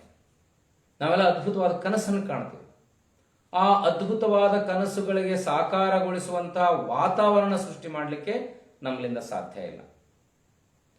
ಅದಕ್ಕೆ ಒಂದು political will, statesman quality, leadership quality is required. ಆ ಎಲ್ಲ ಸ್ಟೇಟ್ಸ್ಮನ್, ಲೀಡರ್ಶಿಪ್, ಸಬ್ಮಿಸಿವ್, ಡೆಮೋಕ್ರಸಿಯೊಳಗೆ ಜನನಾಯಕನಾದವನಿಗೆ ಏನು ಗುಣಗಳು ಬೇಕಲ್ಲ ಅದರ ಹಟ್ಟು ಪಟ್ಟು ಇರೋದ್ರ ಜೊತೆಗೆ ವೈಯಕ್ತಿಕವಾಗಿರುವಂತಹ ಆತ್ಮಶುದ್ಧತೆ, ಪರಿಶುದ್ಧತೆ, ಆತ್ಮವಿಶ್ವಾಸ, ಟ್ರಾನ್ಸ್ಪರೆಂಟ್ ಪರ್ಸನಾಲಿಟೀಸ್ ಅಂತ ಕರಿತೀವಿ, ಸಂಪೂರ್ಣ ಪಾರದರ್ಶಕ ನಿಲುವು ಬಸವಣ್ಣ ಇಂಪ್ಲಿಮೆಂಟ್ ಮಾಡಿಕೊಳ್ಳಿ ಎಷ್ಟು ಪ್ರಭಾವ ಬೀರ್ತು. ಯಾವಾಗ ಶರಣು ಅಂತ ಒಬ್ಬ ಸಾಮಾನ್ಯ ಪ್ರಜೆ ಹೊರಗೆ ಅನ್ಲಿಕ್ಕೆ ಭಯ ಬೀಳುವಂಥ ಪ್ರಧಾನಮಂತ್ರಿ ಅನುಭವ ಮಂಟಪಕ್ಕೆ ಬಂದ್ಕೊಳ್ಳಿ ಶರಣು ಅಂದರೆ ಶರಣಾರ್ಥಿ ಅಂತ ತಲೆಬಾಗಿ ಹೇಳೋದನ್ನು ನೋಡಿದ್ರಲ್ಲ, ಸಿಡಿಲು ಹೊಡೆದಾಗೆ, ಮಿಂಚು ಹೊಡೆದಾಗಾಯ್ತು. ನಿಮಗೆಲ್ಲ ಆ ಅನುಭವ ಸಾಧ್ಯನೇ ಇಲ್ಲ. ನಮಗೆಲ್ಲ ಆ ಅನುಭವ ಸಾಧ್ಯ ಇಲ್ಲ 21ನೇ ಶತಮಾನದಾಗ. ಯಾಕಂದ್ರೆ ನಾವು ರಾಜರನ್ನು ನೋಡಿಲ್ಲ. ಈ ಜುಜುಬಿ ಕೆಲಸಕ್ಕೆ ಬರಲಾರದ ಆಧುನಿಕ ರಾಜರನ್ನು ನೋಡಿದ್ವಿ. ನಿಜವಾದ ರಾಜಗತ್ತು, ರಾಜಶಾಸನ, ರಾಜಕೀಯ ವ್ಯವಸ್ಥೆ, ರಾಜ ಪ್ರತ್ಯಕ್ಷ ದೇವತಾ ಅನ್ನುವಂಥ ಭಾವನೆ ಇಟ್ಟುಕೊಂಡ ರಾಜರೂ ಇದ್ರು. ಎಲ್ಲ ಕಾಲಕ್ಕೂ ಒಳ್ಳೆಯವರು ಇರ್ತಾರೆ, ಕೆಟ್ಟವರು ಇರ್ತಾರೆ. ಆ ರಾಜಗೌರವದಲ್ಲಿ ಅದೆಂಥ ಭಕ್ತಿ, ಅದೆಂಥ ಪ್ರೀತಿ ಇತ್ತಂದ್ರೆ ಜನ ಮೈ ಮರೆತು ಶಿರಸಾಷ್ಟಾಂಗ ಹಾಕುವಂಥ ರಾಜರಿದ್ದರು. ಅಷ್ಟೇ ಯಾಕೆ, ನಮ್ಮ ಮೈಸೂರು ಕೃಷ್ಣರಾಜೇಂದ್ರ ಒಡೆಯರು ತಮ್ಮ ಮನೆಯ ಆಸ್ತಿಯನ್ನು, ಬಂಗಾರವನ್ನು ಮುಂಬೈಯಲ್ಲಿ ಒತ್ತೆ ಇಟ್ಟು ಕಣ್ಣಂಬಾಡಿ ಆಣೆಕಟ್ಟನ್ನು ಕಟ್ಟಿದಂಥ ರಾಜರನ್ನೂ ಕರ್ನಾಟಕ ಕಂಡಿದೆ. ನನಗೆ ನಿರಾಶಾವಾದ ಖಂಡಿತ ಇಲ್ಲ. ನಿರಾಶಾವಾದದ ಮಾತುಗಳನ್ನು ನಾನು ಆಡಲಿಕ್ಕೆ ತಯಾರಿಲ್ಲ. Still I am hopeful. ಇಷ್ಟೆಲ್ಲ ಕೆಟ್ಟ ವ್ಯವಸ್ಥೆಯಲ್ಲೂ ಕೂಡ ಟೋನಿ ಬ್ಲೇರ್ ಅಧಿಕಾರ ಮುಗಿದ ಕೂಡಲೇ ಎಲ್ಲ ಲಗೇಜನ್ನು ತಾನ ಪ್ಯಾಕ್ ಮಾಡಿಕೊಂಡು ತನ್ನ ಸ್ವಂತ ಮನೆಗೆ ಹೋಗಿದ್ದನ್ನು ನಾವು ಸೋಷಿಯಲ್ ಮೀಡಿಯಾಗಳಲ್ಲಿ ನೋಡ್ತೀವಿ. ಆದ್ರೆ ನಾವು ಭಾಳ ನಿರ್ಲಜ್ಜರದೀವಿ. ಏನು ಅದ್ಭುತ ಅಂತ ಅಂತೀವಿ. ವೈಯಕ್ತಿಕ ನಮ್ಗಂಥ ಅವಕಾಶ ಸಿಕ್ಕರೆ ನಾವು ನಿರ್ಲಜ್ಜರಾಗಿಬಿಡ್ತೀವಿ. ಎನ್ನ ನಡೆಯೊಂದು ಪರಿ, ಎನ್ನ ನುಡಿಯೊಂದು ಪರಿ. ಇದು ನಮಗೆ ಯಾಕೆ ಅಂದರೆ ಭಾರತೀಯರು ನಮ್ಮ ಮೂಲ ಸಂಸ್ಕೃತಿಯನ್ನು, ಮೂಲ ಚೈತನ್ಯವನ್ನು ಬಿಟ್ಟು ತುಂಬ ಹಿಪೋಕ್ರೆಟ್ಸ್ ಆಗಿದ್ದೀವಿ. ಮುಖವಾಡವನ್ನು ಧರಿಸಿದ್ದೀವಿ. ಎಷ್ಟು ಡೈಜೆಸ್ಟ್ ಮಾಡ್ಕೊಂಡಿವಿ ಅಂದ್ರೆ ಸತ್ಯದ ಮುಖದ ಮೇಲೆ ರಾಚಿ ಹೊಡೆದಂಥ ಸುಳ್ಳು ಹೇಳೋದನ್ನು ನಾವು ರೂಪಿಸ್ಕೊಂಡಿದ್ದೀವಿ. ಮತ್ತು ನಮ್ಗೆ ಎಷ್ಟೋ ಜನ ಹೇಳ್ತಾರೆ ಹಂಗೆಲ್ಲ ಓಪನ್ ಮಾತಾಡಬಾರ್ದು ಬಿಡ್ರಿ ಅಂತ. ಅದೇನು, ಬಸವಣ್ಣ ನಮಗೆ ಕಲಿಸಿದ್ದೇ ಮುಕ್ತವಾಗಿ ಮಾತಾಡೋದು. ಬಸವಣ್ಣ ಕಲಿಸಿದ್ದೇ ನಮಗೆ ಮುಕ್ತವಾಗಿ ಬದುಕೋದು. ಬಸವಣ್ಣ ಕಲಿಸಿದ್ದೇ ನಮಗೆ ಪ್ರಾಮಾಣಿಕವಾಗಿ ಇರೋದು. ನಾವು 100% ಬ್ಯಾಡ್ರಿ, 50 ಮಾರ್ಕ್ಸ್ ತೊಗೊಳ್ಳೋಣ, 60 ಮಾರ್ಕ್ಸ್ ತೊಗೊಳ್ಳೋಣ, 70 ಮಾರ್ಕ್ಸ್ ತೊಗೊಳ್ಳೋಣ. ಬೇಲಿ ಮಠದಪ್ಪಗಳು, ಅರವಿಂದ್ ಜತ್ತಿ ಅಣ್ಣ, ಲಕ್ಷಾಂತರ ಜನ ಬಸವಾದಿ ಶರಣರು ನಮಗೆ 50 ಮಾರ್ಕ್ಸ್ ಕೊಡ್ಲಪ್ಪ ಸಾಕು. ನಮಗೇನು ಅನುಭವ ಮಂಟಪ ಶರಣರಂಗ 100ಕ್ಕೆ 100 ಮಾರ್ಕ್ಸ್ ತೊಗೊಳ್ಳೋದು ಬೇಕಾಗಿಲ್ಲ. ಮತ್ತು ಪ್ರಜಾಪ್ರಭುತ್ವ ವ್ಯವಸ್ಥೆಯಲ್ಲಿ ಪ್ರಜಾಸತ್ತಾತ್ಮಕ ವ್ಯವಸ್ಥೆ ಸರಿ ಇರಲಿಲ್ಲ ಅಂದ್ರೆ ನಾವು ನೆಮ್ಮದಿಯಿಂದ ಇರ್ಲಿಕ್ಕೆ ಸಾಧ್ಯ ಇಲ್ಲ. ನಮಗೇನು it doesn't affect us directly. ನಮಗೆ ನೇರವಾಗಿ ಅದೇನು ವ್ಯವಸ್ಥೆ ನಮ್ಗೆ ಅಪಾಯ ಮಾಡಂಗಿಲ್ಲ. ನನ್ನ ಮನೇನ ಆರಾಮದಿನ ಅನ್ಬೋದು. ಮುಂದೆ ಅನಾರೋಗ್ಯಕರ ಸಮಾಜ ನಿರ್ಮಾಣಕ್ಕೆ ಅದಕ್ಕೆ ಕಾರಣ ಆಗುತ್ತೆ. ಅನಾರೋಗ್ಯಕರ ವ್ಯವಸ್ಥೆ ನಿರ್ಮಾಣ ಆಗಲಿಕ್ಕೆ ಕಾರಣ ಆಗಬಾರದಂಥ ಹೊಣೆಗಾರಿಕೆ ನಮ್ಮ ಡೆಮೋಕ್ರಸಿಯಲ್ಲಿ ಮತದಾನದ ವ್ಯವಸ್ಥೆ ಕೊಟ್ಟಿದೆ. ಆ ಮತದಾನ ವ್ಯವಸ್ಥೆ ನಾವು ಏನನ್ನು ಬಳಸ್ಕೋಬೇಕಂದ್ರೆ ಒಳ್ಳೆಯವರನ್ನು ಗುರುತಿಸುವ, ಬಸವಾದಿ ಶರಣರ ಕಲ್ಯಾಣ ರಾಜ್ಯದ ಪರಿಕಲ್ಪನೆ ಇರುವ ಜನರು ಒಳ್ಳೆಯ ಜನರು. ಕೆಟ್ಟ ವ್ಯವಸ್ಥೆಯ ಬಗ್ಗೆ ಮಾತನಾಡದೆ ಹೋದರೂ ಕೂಡ ಅವರು ಅಪರಾಧಿಗಳಾಗುತ್ತಾರೆ ಅಂತ. Even if they are not expressing their ideas, ಅದು ಕೂಡ ಒಂದು ಅಪಾಯಕಾರಿ ಬೆಳವಣಿಗೆ ಅಂತ ಹೇಳ್ತಾರೆ. ಹೀಗಾಗಿ ಒಲೆ ಹತ್ತಿ ಉರಿಯೋದನ್ನು, ಧರೆಯೂ ಹತ್ತಿ ಉರಿಯೋದನ್ನು ನಿಲ್ಲಿಸುವ ಕೆಲಸದ ಪ್ರಜ್ಞೆಯನ್ನು ನಾವು ಬಸವಾದಿ ಶರಣರ ವಚನಗಳ ಮೂಲಕ ಅರ್ಥ ಮಾಡ್ಕೊಳ್ಳೋಣಂತ ಭಾವಿಸಿ, ಬಸವಣ್ಣ ಕಂಡ ಕಲ್ಯಾಣ ರಾಜ್ಯದ ರಾಜಕಾರಣದ ಪರಿಕಲ್ಪನೆಯನ್ನು ತಮ್ಮ ಮುಂದೆ ನಿವೇದಿಸಿಕೊಂಡು ನನ್ನ ಮಾತುಗಳನ್ನು ಮುಗಿಸ್ತೇನೆ. ಶರಣಾರ್ಥಿ.